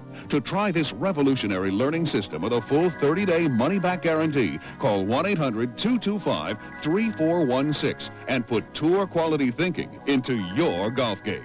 1-800-225-3416. What a disgrace, getting drunk like that at your sister's graduation party. A drinking problem. Ashamed of yourself. He's only 14. He doesn't have a drinking problem. It's a straw. If you come home drunk again, mister, you are gone. If your son or daughter has a drinking problem, you're not alone. I'm begging you, please. When you think there's nothing else you can do, there is. With the National Council on Alcoholism and Drug Dependence, get through to us, and we'll help you get through to them. Just don't give up. Dave Bennett back at Reunion Arena in Dallas. Our guest at halftime, the owner of the Dallas Texans, Lanier Ritchie. I know your guest here tonight is Lamar Hunt, who, of course, I guess he at one time owned a team called the Dallas Texans. Isn't that right? That's exactly right. And we consulted with him before we took the name, and he was happy to let us use it. So we were very pleased to have it. We like it. What's been his reaction to the game? He's been very enthusiastic. He loves it. He likes to be close to the action. He likes the speed of it, and of course, I think Lamar Hunt likes anything relative to sports. All right, thanks very much, Lanier, for joining us here at halftime. Lanier Ritchie, the head coach, the owner of the Dallas Texans, but let's go to your head coach right now, Ernie Stautner, the head coach of the Dallas Texans. And Ernie, I know you, on one count, you have to be pleased with the fact that you're very much in this football game, and how do you feel your team played in the first half? Well, I think they played fairly well. We had a couple of breaks that didn't go well for us. But the big thing is that we didn't score a touchdown down in the 5-yard line, and they overpowered us, and I wasn't too pleased with that. But overall, we're still in a position where we can come back strong. And it's according to how much they want to do it. It's a mental game, and if they come out strong enough, they'll be all right. All right, Coach, thanks very much. Good luck in the second half. Ernie Stautner, the head coach of the Dallas Texans. And we'll be back here at Reunion Arena. It's 19-13, and we'll be back with more after this. Some pizza places have a lot of overhead. Trucks, maintenance, drivers, insurance.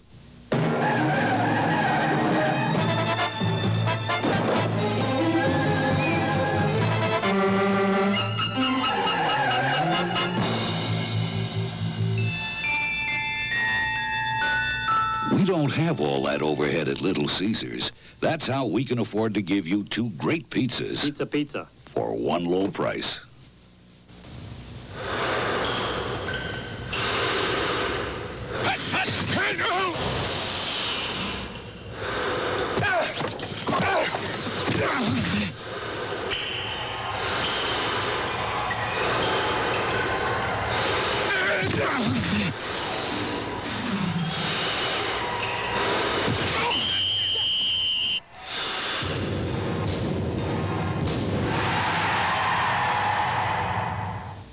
All-American, one company with a single focus on football.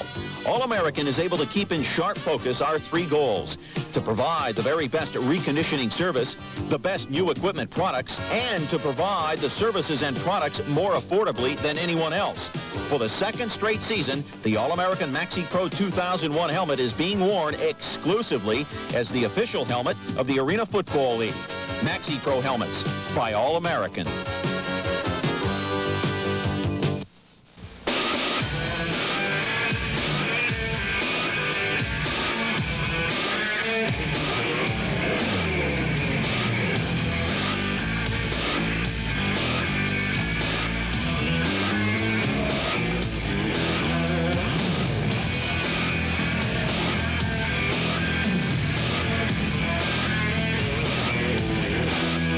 Adidas, available at these fine stores. Our score is 19-13, Detroit leading it as we take a look at some of the statistics here at halftime. As you can see, a rather sizable edge in passing yardage for Detroit over the Dallas Texans. Detroit passing 12 out of 19. Dallas is 5 out of 10. Penalties, 5 by Detroit, only 1 by Dallas. That's a little bit surprising to me, Howard. I can recall a couple of them offhand, one that wiped out a touchdown. But in any event, here at halftime, Art Schleister, 12 out of 19, 117 yards, 2 touchdowns. Ben Bennett, 5 out of 10, 73 yards and 1 score. As we get the second half underway, the kickoff and a good strong hit by Novo BOJOVICK goes beyond the end line, and it'll be a touchback. And Dallas will begin the second half from their own 5-yard line. They trail by 6, 19-13. Keep in mind, Dallas did have the lead briefly in this game for all of about 2 minutes and 24 seconds in the first period. When Ben Bennett, a touchdown pass of 13 yards to Carl Akins, but then Novo BOJOVICK, 47-yard field goal, put Detroit ahead. There you see the numbers on Bennett. As we mentioned, 5 out of 10, 73 yards and 1 touchdown. The man in motion is Byron Clay. Bennett to the air. He's got Sam Moore. Moore gets away down the near sideline. He's going to score. Touchdown, Dallas. 45 yards. Gary Mullen was turning around hoping to see a penalty flag, but there was none. A great move by Sam Moore, eluding the tackler and then doing the rest of the work on his own down the sideline. Here we'll see it. Here's the pass to Moore right at his 15-yard line. There's the fake right there as he fakes out Dwayne DIXON, then goes by Tate Randall all the way untouched for the long touchdown. And suddenly, with this extra point, the Texans could be ahead. Marco Morales made his earlier one. This one is blocked. The point after is blocked. It's only the second extra point he's missed this season, but the Dallas fans, they just love the fact that the Texans have scored. And we'll be back with more after this.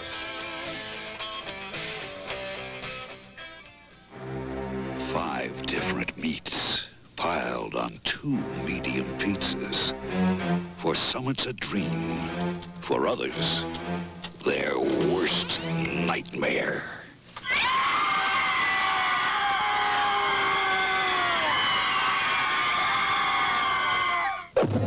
Little Caesar's new Pizza. 5 different meat toppings, all for $9.99 at Little Caesar's. Pizza.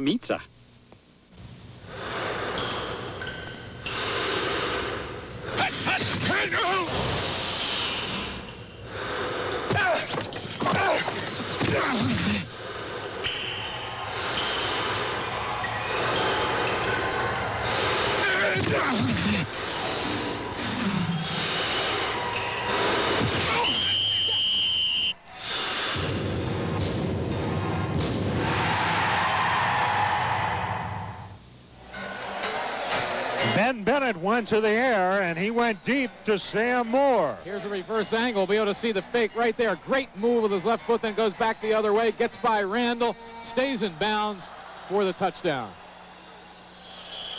Here's the kickoff, but the officials are signaling no kick. Do it again. I guess they didn't give their official okay to kick off. They did not start play.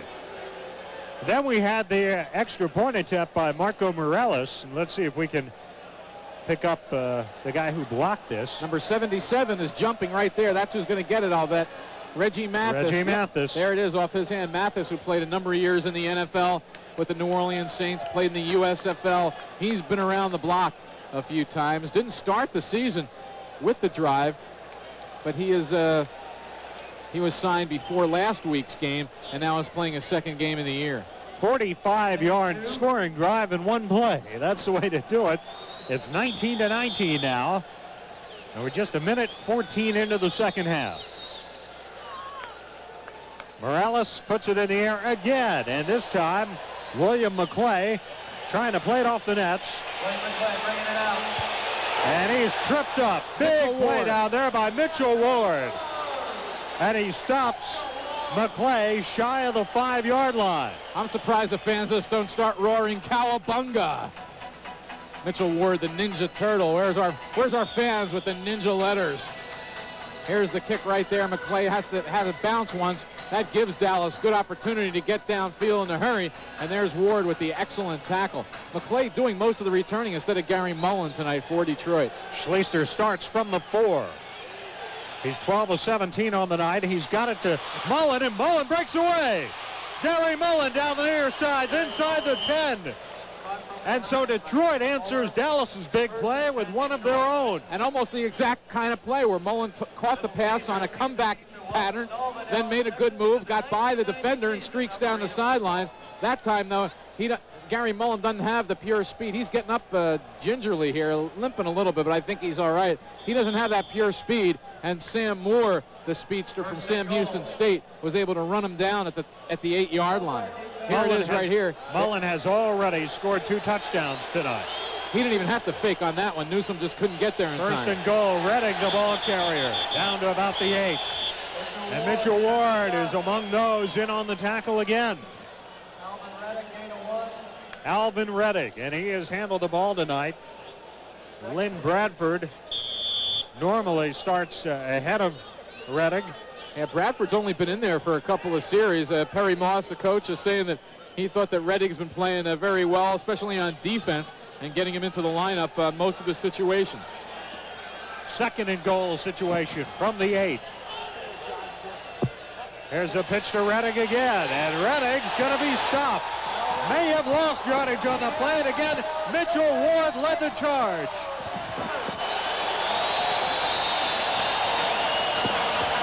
And the fans really giving a lift to this Dallas Texans football team as they've been playing that good defense. They haven't been a very highly rated defensive team this year, but on this drive, when they could have folded after that reception, they've been playing very tough. So a third and goal situation from the 8-yard line. Dixon in motion. Schleister will throw it. Going to the end zone, incomplete. In and out of the hands of the intended receiver down there. Steve Griffin trying to make the catch. He had 2 Dallas defenders right on him at the goal line. Schleister faked it to Redding and then has pretty good time here. Fires the ball down around the goal line. He thought it should have been caught. But Kennedy Wilson puts a pretty good hit on Griffin and knocks the ball loose. And now the drive will be forced to try for another field goal. So Novo Bojovic will attempt this one of 22 yards. Bojovic on the night is 2 for 2. 2 for 3, I should say.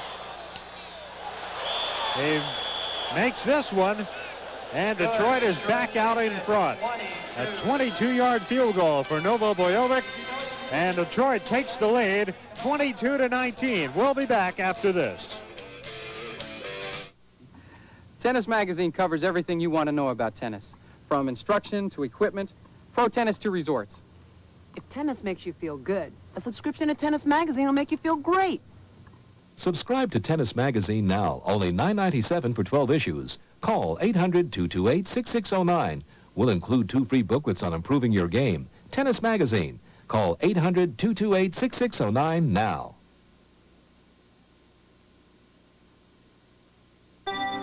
Planning. Where to get the capital to start this business with my daughter? By investing for the long haul. And forget full commission brokers. I call Charles Schwab. Munis, mutual funds, blue chips, and I save plenty with Schwab's low commissions. Every day I tell my daughter, think long-term. Make your own decisions. Be your own man. For a free Schwab Fact Kit, call toll-free 800-445-4800. Ernie Stautner, the head coach of the Dallas Texans, saw his team pull into a tie with Detroit, but then the drive went 38 yards in 5 plays. Novo BOJOVICK, a 22-yard field goal, and it's 22-19 in favor of Detroit. But good defense there, keeping them out of the end zone and limiting them to only those 3 points. A good defensive stand by the Texans. BOJOVICK puts it in the air. High end-over-end kick.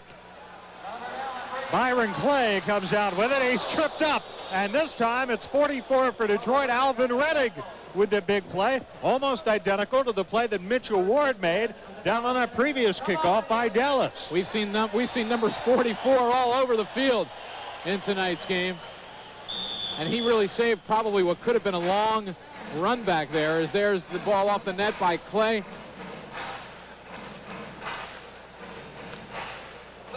We're in the third quarter, and Detroit with about a 2-to-1 edge in passing yardage.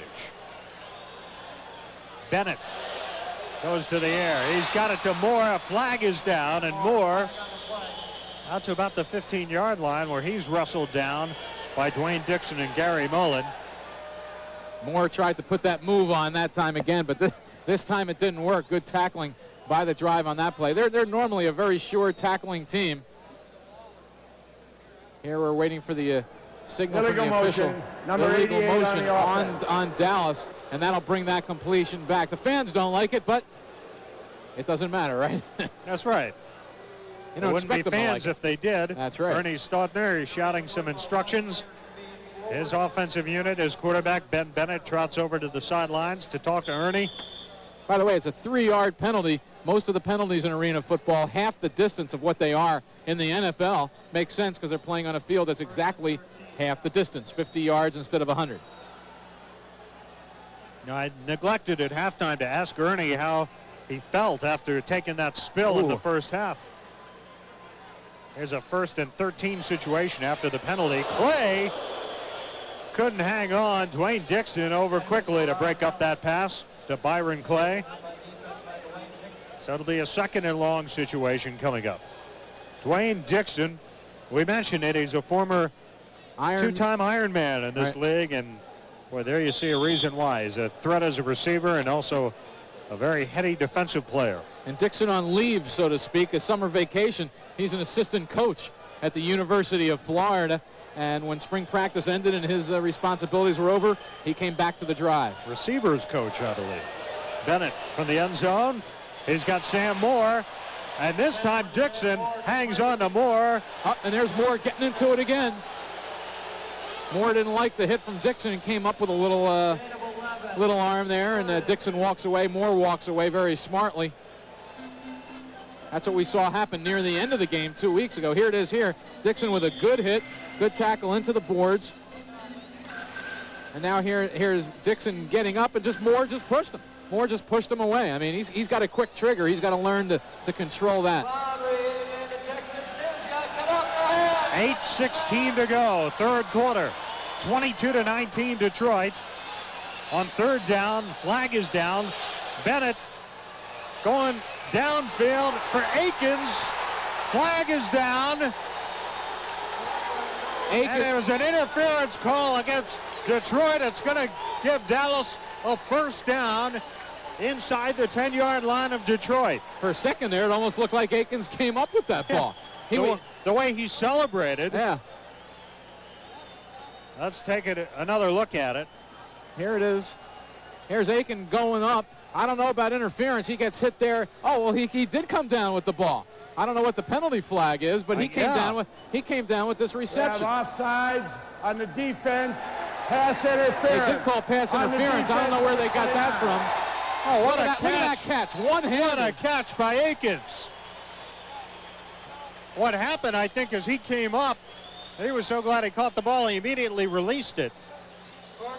That's why I thought the ball was incomplete down there. Now watch Aiken's left hand. His left hand here reaches up, hits his hand, and then comes right. Look at his feet. His feet are in bounds, and it's a good reception. Oh, great play by Carl Aikens. Ben Bennett got the ball there, and it's a 1st and goal for Dallas, and they can take the lead here without the benefit of a point after. Detroit was offsides, and it was pass interference, but both penalties declined. Aikens in motion. Bennett goes to Aikens. Couldn't quite hang on. Couldn't quite come down. I think he got a hand on it. Let's take another look. Now, this is a tough reception here because remember, you got the bars from underneath the nets you got to be paying attention to, and you're trying to make a leaping reception. It does hit his hands and goes through there, but look where his feet are. I think he would have been out of the back of the end zone anyway. 2nd and goal coming up. We have 7:19 to go in the 3rd quarter. 22-19. Detroit leads Dallas. We're in front of a jam-packed crowd here at Reunion Arena in Dallas, Texas. 2nd and goal. Under pressure, Bennett gets it away, tries to get it away to Ward. He couldn't come down with the catch, but he was under very heavy pressure there from Reggie Mathis, who was bearing down on Ben Bennett. He did a great job on a direct hit on the down marker there. It knocked the down marker over the padding and into the little area there. But he just got, like you said, Dave, he just got rid of that ball in a hurry because of the pass rush, and Ward didn't really have much of a chance at all of catching that ball. It was thrown so hard. Howard, I'm very impressed by this crowd here. In 2 years of doing these telecasts, this is the largest crowd I can recall seeing in an arena football game. Dallas 2 out of 5 on 3rd down. This is a 3rd and goal. Bennett pumps once, rolling right, looking. He's got Byron Clay for the touchdown. And Dallas takes the lead. Ben Bennett's 3rd touchdown pass of the night to Byron Clay, giving Dallas the lead by 3. It's 25-22. And just listen to the crowd. There's the play right there. A nice job by Clay making sure to make the reception. Here it is from the reverse angle. Bennett does a good job rolling to the right, has him wide open in the back of the end zone. And here's the extra point to try to give him a 4-point lead. The point after attempt by Morales is good. And Dallas goes up by 4 with 5:46 to go in the 3rd quarter. It's Dallas 26 and Detroit 22. And there's Bennett. He fakes the pass there. The pocket collapses. He rolls out to the right. There's Alvin Reddick trying to make the defensive play. Then there we see Clay streaking across the back of the end zone, putting his hand up. Here I am. Bennett found him, and the 6 points. 42 yards in 4 plays. The Dallas scoring drive. The big play, of course, the completion from Bennett to Carl Aikens. And here's Crazy Ray. He's right in front of us now. You just saw a little glimpse of him there. He's got a faucet on the front of his hat. He is crazy. And these fans here are into it now. There's Crazy Ray making his way past our broadcast location. 26-22. We've got a good one now as Dallas has come out here in the 3rd quarter, and Ben Bennett has thrown 2 touchdown passes, his 2nd and 3rd of the night. Marco Morales puts it in play. Off the nets, scramble for the ball. McClay finally picks it up, and he goes down inside the 5-yard line. And it so often happens, Dave, when you start playing good football, you start getting the bounce of the ball, things start going your way. That ball bounced off the bottom bar there, and the net took a little strange bounce, so Detroit wasn't able to catch it cleanly, and they didn't have much of a chance of advancing it far. And Dallas doing a good job on special teams and keeps Detroit inside its own 5-yard line. That was Byron Clay's first touchdown of the year. This is a 1st and 10 from about the 2. McClay has it for a 1st down for Detroit. 13,360. Our crowd here at Reunion Arena tonight. And I think there's actually more people in this building because that's a paid attendance that they announce here, and I'm sure that there's actually more people in the building. You look at the standings. If Detroit wins tonight, they will be alone in first at 5-1. However, should Dallas hold on to this lead, Detroit, Denver, and Dallas would all be 4-2. Boy, oh boy. Schleister. He's got his receiver out across midfield into Dallas territory. That was Darrell Grimes who came down with it. So Art Schleister starting to click here again in the third quarter. He hasn't had much of a chance to here in the second half so far. You know, in fact, talking about that attendance, Dave, after the first game here, Skip Bayless, a columnist for the Dallas Times-Herald, they had about 9,300, and he says the only time he's ever been to a game where he thought the attendance announced was actually less than the people in the building. That's because they're announcing that just the paid and not any of the giveaways or promotional tickets. Dallas was averaging 10,104 for its previous home dates. Pass is caught by Flowers inside the 15-yard line. McClay's going after a piece of Kennedy Wilson there. And this subsides quickly. Kennedy Wilson, if we see this play again, gave a little extra shot there after the reception, and McClay saw it and didn't like it, so he went after Kennedy Wilson. And here we'll see it here. Now, there's the tackle. Now watch Wilson come up here and kind of slap him. You see that? He slapped him. McClay pushes Wilson there, and then he wants to continue it. I'm not saying McClay's right for going after him, but Wilson was wrong for what he did as well. 3:20 to go. 2nd and 2. Schleister. It's incomplete. And a nice defensive play by Carl Akins to help strip that ball away from the intended receiver, Darrell Grimes. Looked like a ball that should have been caught, but Grimes just couldn't hang on the good defense by Akins. Schleister on the drive, 3 out of 4, 35 yards. He has moved the drive down to the 12 of Dallas, but now they face a 3rd down and 2 yards to go. Detroit trails by 4. They got the whole field to the right. Schleister keeps it himself. Inside the 5, 1st down Detroit. Well, we told you coming in tonight, Art Schleister was 7th in arena football in rushing. He was averaging about 3 yards a carry. And here it is. He picks up a big 1st down. And amazing, he was able to regroup after that. He ran into his own man, Lynn Bradford, who's now in the game at fullback.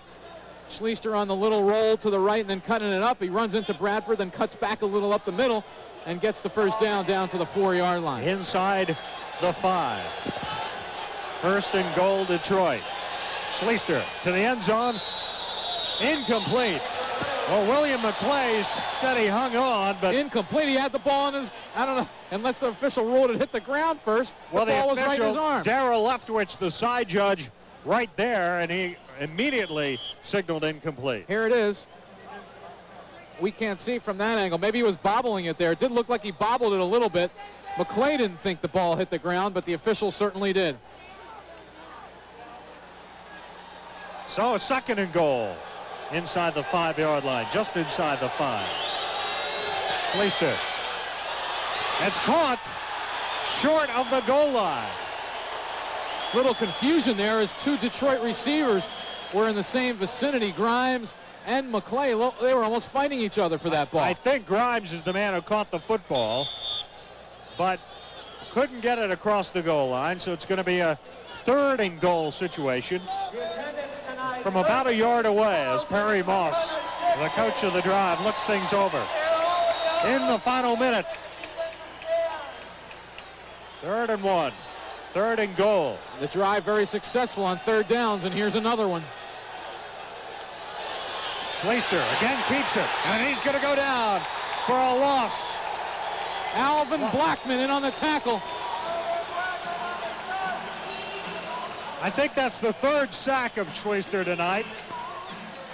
And that'll bring up a field goal situation. Although I don't know if that one officially should go as a sack. I think that was clearly a running play. He's going to run with this football, and he can't go anywhere as the offensive line just didn't do the job on that one, and Blackman did a great job of penetrating. Yeah, you may be right there. 13 seconds to go. The clock is moving, and Detroit is going to go for it on 4th and goal from the 3-yard line. 4 seconds. Clock's moving. Schleister keeps it to the end zone. He's in. Touchdown, Detroit. Art Schleister. Boy, what a gutty call that was. I'd like to see this one again because his knee went down as he was diving for the end zone. Obviously, the officials ruled that the ball was across the plane. Here, we'll see it here. Let's watch Schleister as he's falling here.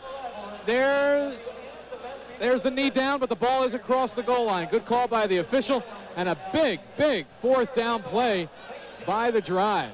BOJOVICK on to attempt the point after. And number 73 from Dallas, Buddy Wyatt, came charging across the line, knocking over Flint Fleming before the ball was snapped. We'll get a flag on this. If they move this ball closer, if it's a penalty on Dallas, maybe we'll see a two-point conversion try by the Drive. They're up by 2 points here. A 1 point extra point will give them a 3-point lead, but a 2-point conversion would give them a 4-point lead. Officials huddling, deciding what to do. BOJOVICK on the night is 1 out of 2.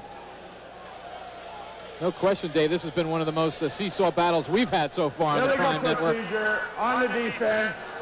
Try for the point will be repeated. Well, it's a great game.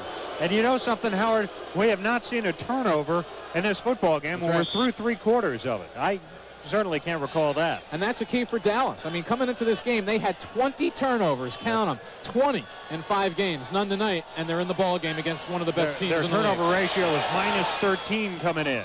BOJOVICK adds the point after, and Detroit takes a 3-point lead after 3/4 of play. It is the Detroit Drive 29 and the Dallas Texans 26.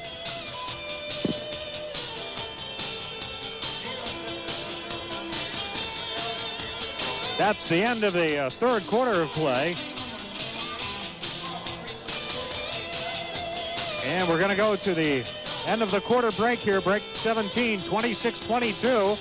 Dallas leads it, and we'll be back with more arena football action after this. It's coming at you fast and furious. Arena football, the 50-yard indoor war, is back for a 4th season of exciting league play. 2 new teams, the Dallas Texans, the New York Firebirds, joining the defending league champion Detroit Drive, the Pittsburgh Gladiators, the Washington, D.C. Commandos, and the Denver Dynamite to bring you a full season of head-knocking, lightning-pace action. Watch the Arena Football Game of the Week throughout the regular season and the playoffs on the Prime Network.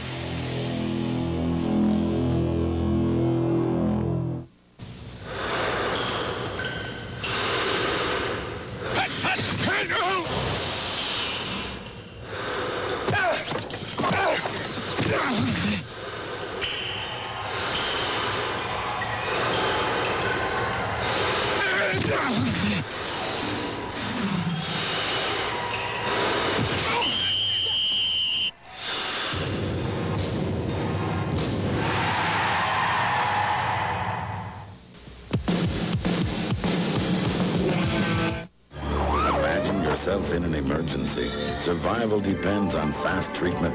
Today, millions depend on Medic Alert saving information. To learn more, call Medic Alert at 1-800-ID-ALERT.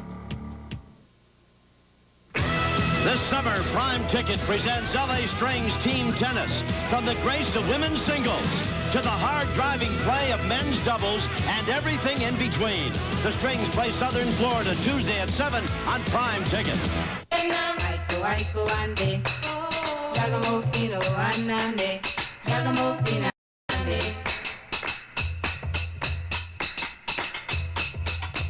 Talking about hey now, hey now, hey now.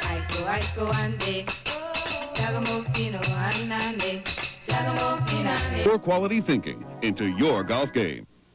Well, hang on. We begin the 4th quarter. Detroit leading by only 3 here in Dallas before a crowd of better than 13,000. Detroit, following the touchdown, will kick off here to begin the 4th period of play. It's the Drive 29, the Texans 26. And what has been a real seesaw affair, BOJOVICK's kickoff. Byron Clay will take it, and he'll bring it out. He trips up out across the 10, fumbles the football, but they're going to rule he was down. Good call. Just across the 10-yard line. Mitchell Ward quickly fell on the ball there, but Byron Clay was down. End of the 3rd quarter. Passing yardage, a bit more even now. 192 for Detroit, 165 for Dallas. Schleister 17 of 27. Bennett 9 of 17. Rushing yardage 19 to 5 edge for Detroit. 4 lead changes. That was the 4th lead change we've had in this game. And, of course, 1 tie at 19. I'm afraid I have a feeling we're going to have a few more.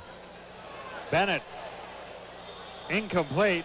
Tried to hit Akins on the near sideline and ended up throwing it into the padding along the side. Don't forget, next week we'll be in McNichols Arena in Denver, Colorado. And we'll see Dallas once again. The Dallas Texans against Denver. And if Dallas can come back here, which Perry Moss, the coach of the Drive, is certainly hoping they can't, then that game will be between 2 of the 3 teams tied for first place. That'll be our TV game next week. Right now it's 29-26, 2nd down and 10. Bennett under heavy pressure. He's got Sam Moore wide open. And Moore inside the 15. Knocked out of bounds by Tate Randall, but not before he picks up big yardage. Bennett with a great job. Does a great job avoiding the sack and then pointed to his receivers to get downfield. Here it is right here. He's going to get down there. I think he thought there might be a penalty, but there he avoids the sack very deftly, then rolls to the right, looks left, doesn't find anybody, and then he spots Moore open in the secondary, and finally Randall comes over to knock him out of bounds, but not before the gain down to the Detroit 14-yard line. So another big pass play has Dallas within striking distance here. The 1st and 10 from the 14. Bennett goes to Akins. Akins gets away. Touchdown. Carl Akins. Oh, they're going to roll. He's in. No, they haven't said anything yet. But is the official ruling him out at the 5-yard line? I guess so. It looks like they're going to mark him out of bounds at the 5. And, in fact, Akins doesn't seem to be protesting. But let's take another look. And as they say, you make the call.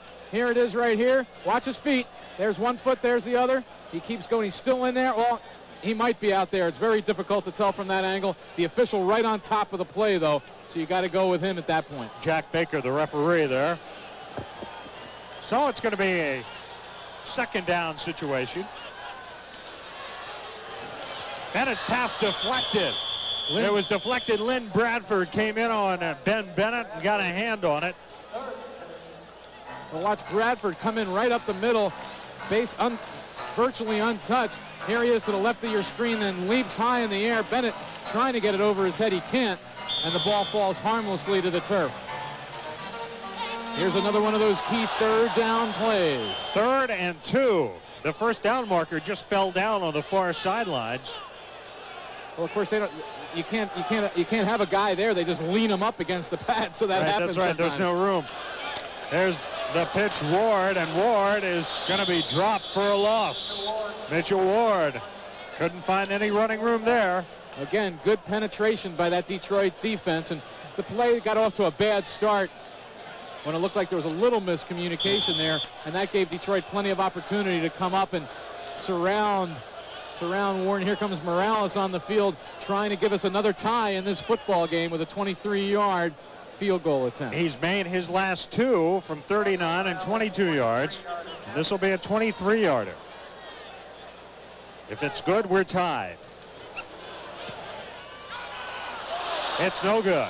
Flowers comes down with it off the nets. Flags are down as Flowers is tripped up around the 5-yard line. I think what it might have been is the kicking team is not allowed to be within 5 yards of the man making the catch off the nets, and it looked like some Dallas players might have got a little too close there. Final score tonight from Pittsburgh. The Gladiators defeated the New York Firebirds 27-24. So Pittsburgh, with the victory, improves to 2-4. And they move into a tie with New York. The Firebirds dropped to 2-4 with that loss. That was the call. They didn't give the receiver 5 yards. Mitchell Ward, the Ninja Turtle, shaken up on the field as he's being attended to by the Dallas trainers. Detroit leads it 29-26, 11-17 to go. We'll be back after this. Some pizza places have a lot of overhead. Trucks, maintenance, drivers, insurance.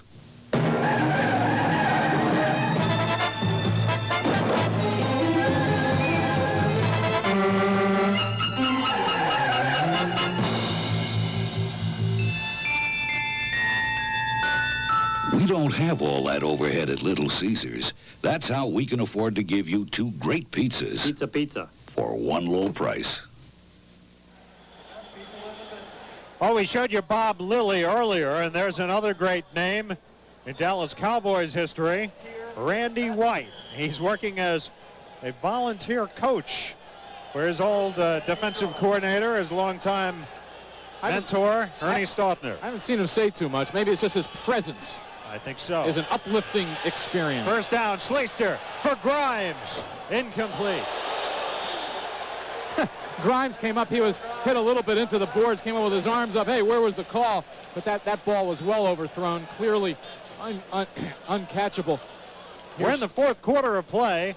Here's Schleister going back. Here's the pass. Well over Grimes' head. Here he's going to get a little bump right there, but actually it was just the defender trying to slow down. And look, he almost pushed Grimes over the boards. That was number 29, Alex Morris of Dallas can ill afford to give up a quick score here to Detroit. The Texans trailing by just 3, and we're approaching the 10-minute mark. Schleister, he's got a receiver across the 15-yard line. The catch is made by William McClay.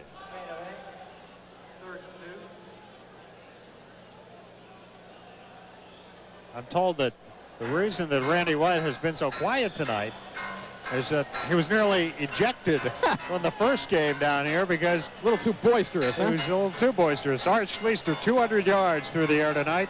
He has passed for a couple of touchdowns. Both have gone to Gary Mullen. Mullen's not in there at the moment. Schleister. He completes it. And the ball came loose. They're going to rule it incomplete. The ball popped loose. Darrell Grimes appeared to have it for a moment. Yeah, it really looked like he did. Grimes did a good job coming back towards Schleister, and it looked like he had caught the ball. Here we'll see it here. This will be from behind. We lose sight of the ball, but it definitely comes loose, obviously, and the officials rule it an incomplete pass. We'll see what BOJOVICK tries to do on this field goal. It's a very long one. Will he give it a shot, or will he just try to make sure there's no return? He's 3 out of 4 on the night. Out of the hold of Mike Trigg. High end over end kick's going to be short. And Clay comes out with it, but not far. Flint Fleming down excellently on the special teams for Detroit and keeps Clay from making any significant yardage on that missed field goal return. We have 8:57 to go. Detroit nursing a 3-point lead, 29-26.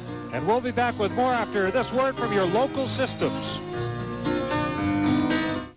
Sometimes we all need a special friend to talk to, privately, one-to-one. The good news is there's a special lady waiting to talk to you live right now.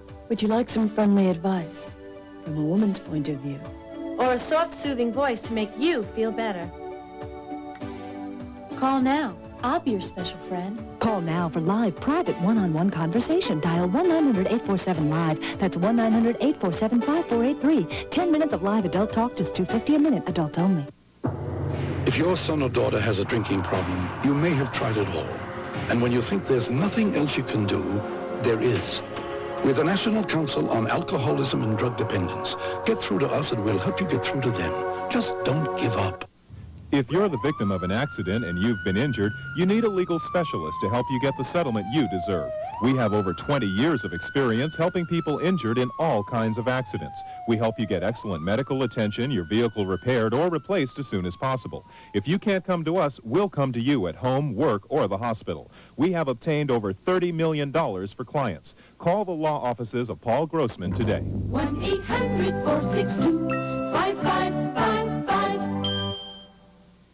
I'm just going to let it go. 8:54 to go. 29-26 Detroit.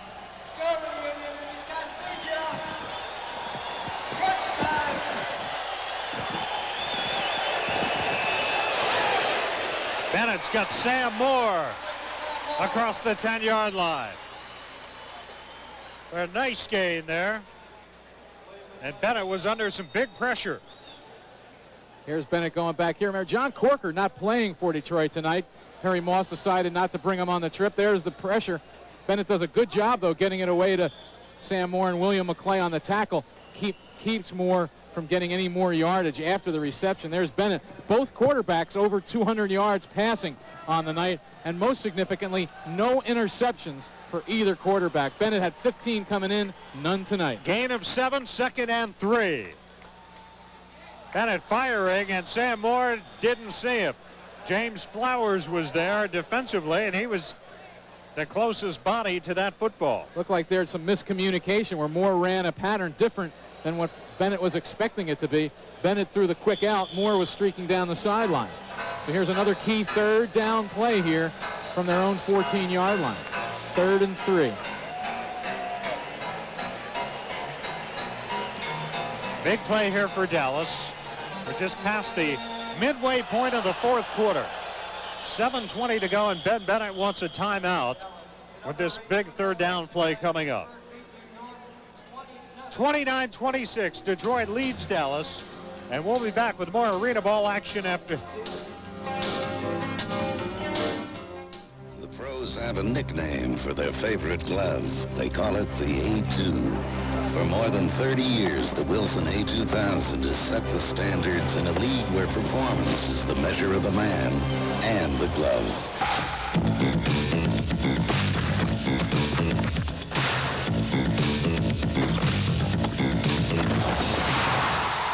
A2000, the glove of the pros from the brand of the pros.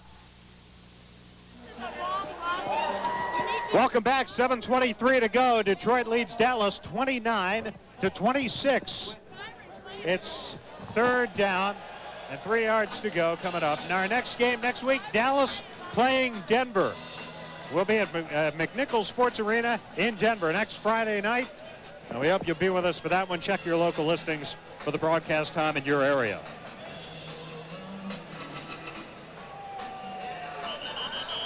Well, I'm told that Byron Clay, with whom we credited a touchdown, Howard, is actually on injured reserve.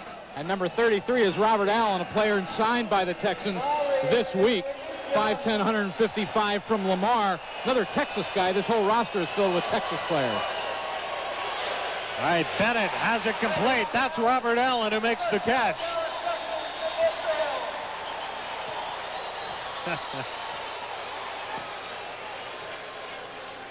And he's got it to midfield. Big completion on a big play for Ben Bennett.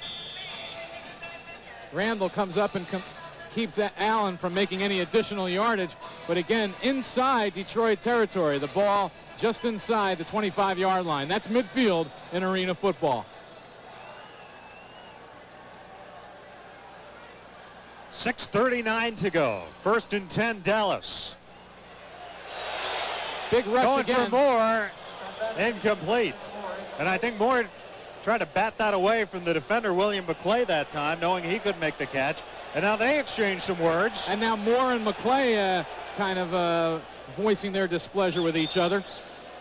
But again, that incompletion, basically the result of the pass rush on Ben Bennett. He had to throw that off his wrong foot and going backwards and couldn't get any velocity on it.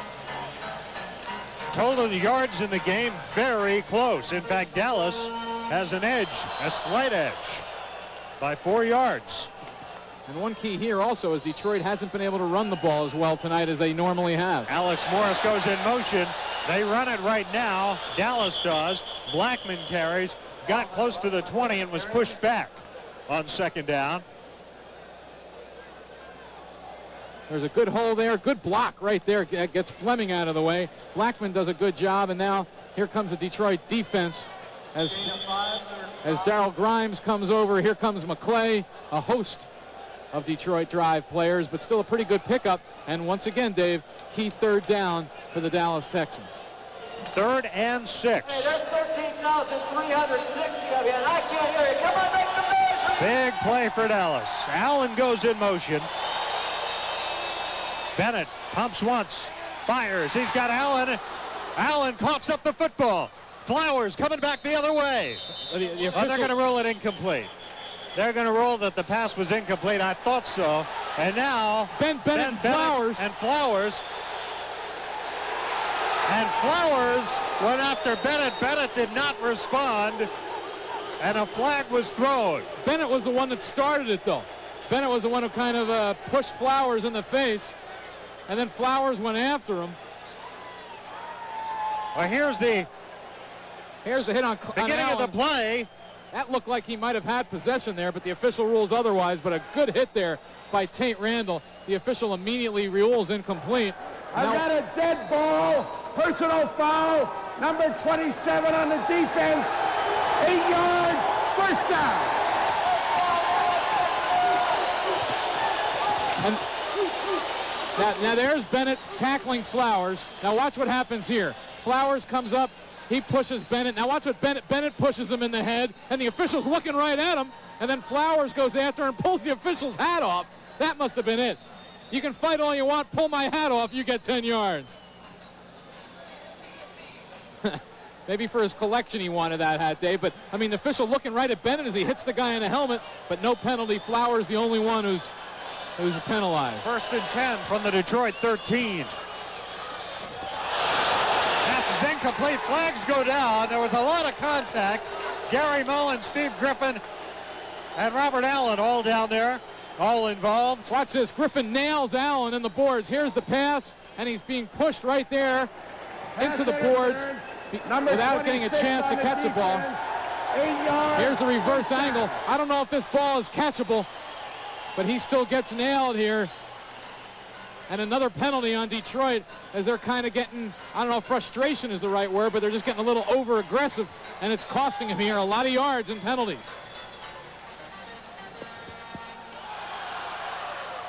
First and goal for Dallas. We have 4:15 to go. And it's 1st and goal from the 5. Perry Moss hoping his team can hang on for this 3-point lead here. Detroit has committed 7 penalties tonight. Bennett tried to hit Akins. Looked like he had him open for a moment, but the ball deflected by someone there in the middle of the field. Let's see if we can see who it is here. Here's the pass from Bennett. Gary Mullins in the area, but there's the big paws of Alvin Reddick, who gets his big right hand up and deflects the ball and makes sure that Carl Akins doesn't have an opportunity to catch the pass. 2nd and goal from the 5. 3:32 to go. The clock is moving. Allen in motion. Bennett throws it away. Sam Moore was there. But Bennett motioned to Moore as if to tell him that Steve Griffin was standing right alongside him. And now it'll bring up a 3rd and goal situation with 3 minutes to go. Dallas 3 out of 7 on 3rd downs. And this is clearly their biggest of the night. No question They've about had some big ones on this drive.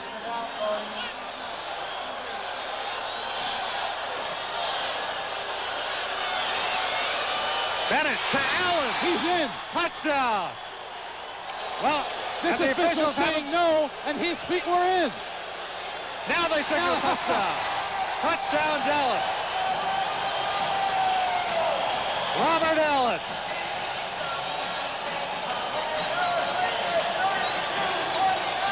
Just listen to the crowd. We don't have to add anything to it.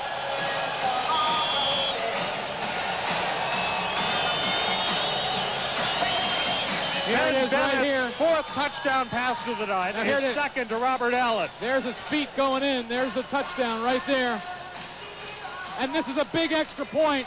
Dallas with a 3-point lead. Morales will try the extra point. A 4-point lead will force him to go for the touchdown. Here's the point after attempt. And it is good. And Dallas has grabbed the lead here. 33-29.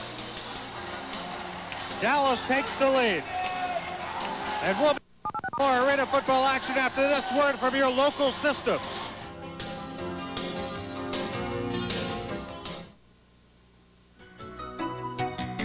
For outdoor enthusiasts, Prime Ticket offers an array of shows. If fishing is your hobby, travel up north as Prime Ticket presents Canadian Sport Fishing. And a little closer to home, there's Fishing the West. And don't forget Outdoor Magazine for an informative look into life in the great outdoors. It's an outdoorsman's dream. Canadian Sport Fishing, Fishing the West, and Outdoor Magazine only on Prime Ticket. It's your call. Hey, what did the fans think? Hey, Bill, you know, if you ask me, these players are making too much money today. What, you got 250 hitters making $1 million, $2 million a year? Come on, what do teachers make or plumbers? If you want to get involved, it's 1-800-628-2255. Bill, the last caller was full of it. It's the owners who are making too much money. The players deserve their fair share. If you like diversity, you are going to love this show. It's your call with Bill McDonald on Prime Ticket. We're talking fun. This is a golfer. He'll play anywhere. Golf Digest magazine helps his game anywhere he plays with instructional articles from top pros.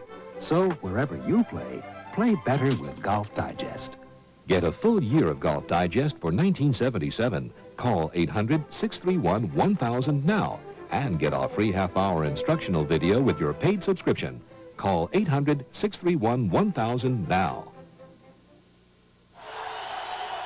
We have 1:56 to go as you take another look at the touchdown. Robert Allen right there gets into the end zone to put Dallas ahead here. And the Dallas Texans are 1 minute and 56 seconds away from a victory, but that's an eternity. And a question could have been there. Not his feet were clearly in, but did the ball pass the plane of the goal line? The officials said yes. William McClay. He's got running room. He's out close to midfield. Nice return by William McClay. And he puts Detroit in good field position here. I don't understand how that could happen. You just have to stay in your lanes on special teams. That's the way you got to do it. There's that last drive. Look at the time of that drive. 6:21. Ben Bennett on the night, 14 out of 29, 223 yards, and 4 touchdowns. And now Art Schleister under the gun. 1st and 10 from the 24. Flag is down. He's got it complete. A late close flag. to a first down to Steve Griffin, down close to the 16-yard line. It was a late flag.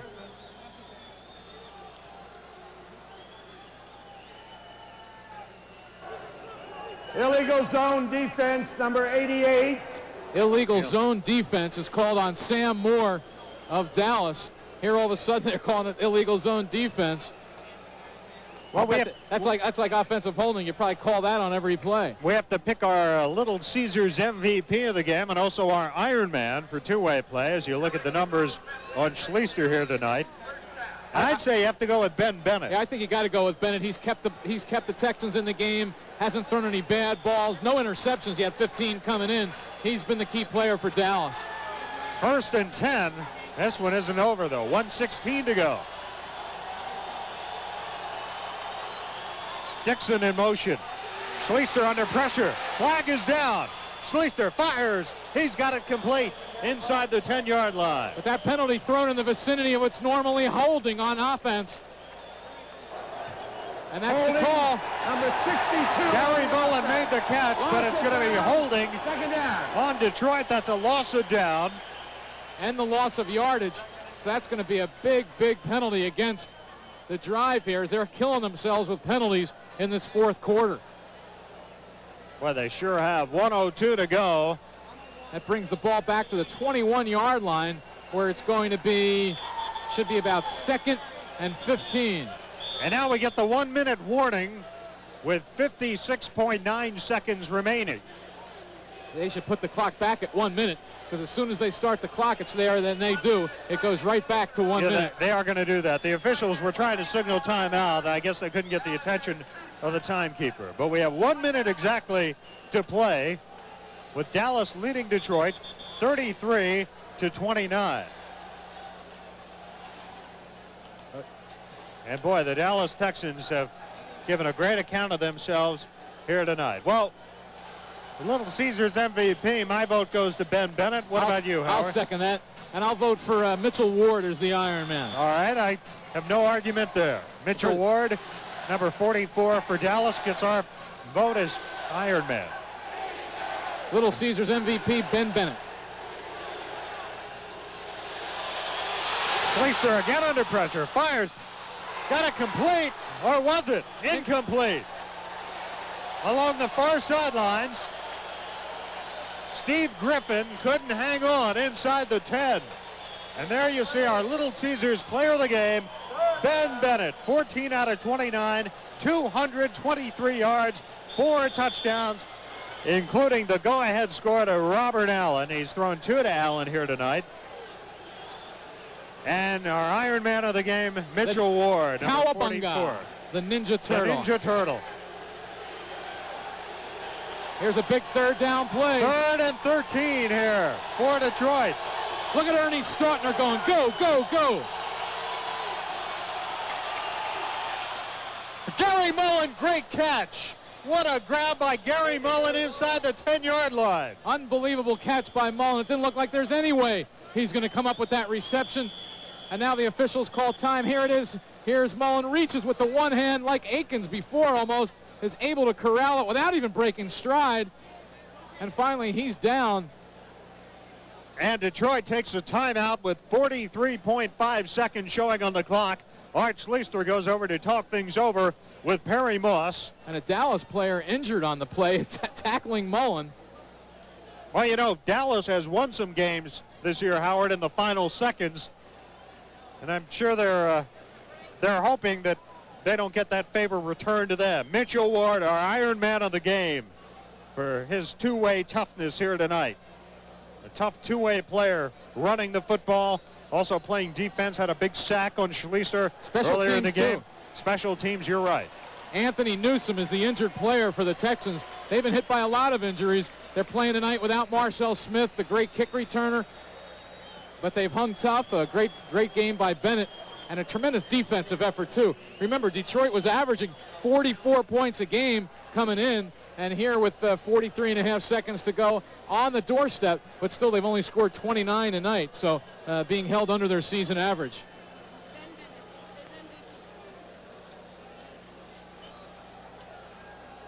And here's Newsom being helped off the field, holding maybe his ribs.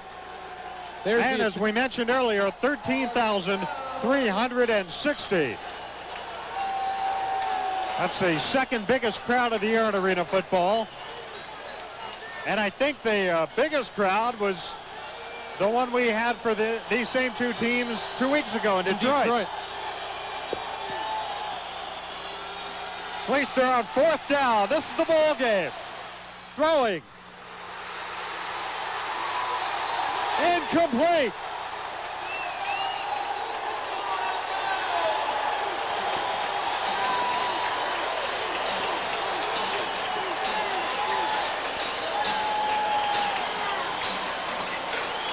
And the fans celebrating his reunion arena. Schleister trying to get away from Mitchell Ward. Finally does.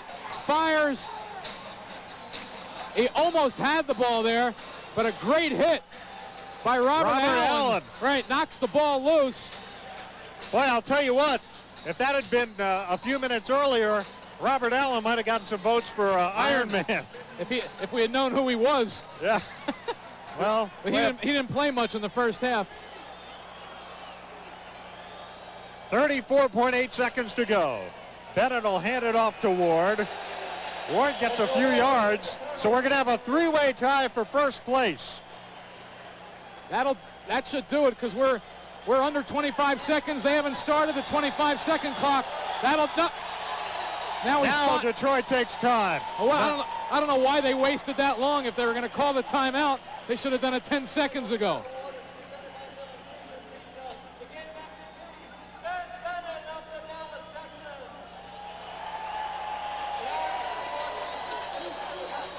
Ernie Stautner giving some instructions to Ben Bennett, but I can assure you Ben Bennett knows what to do in this situation. And a key thing here, Dave, is you have to make positive yardage.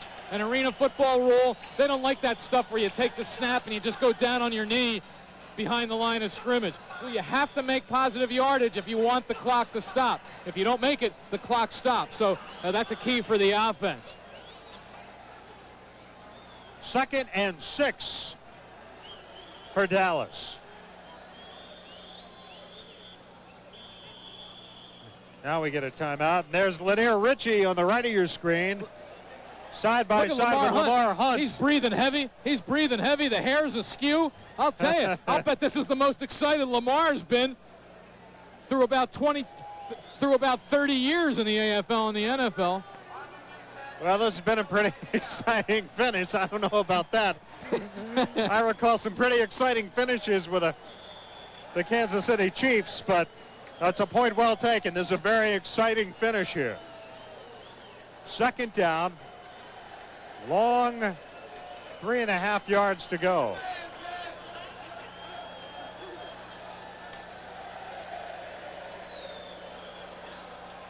Bennett hands it off to Ward again. Ward tripped up, but the clock moves.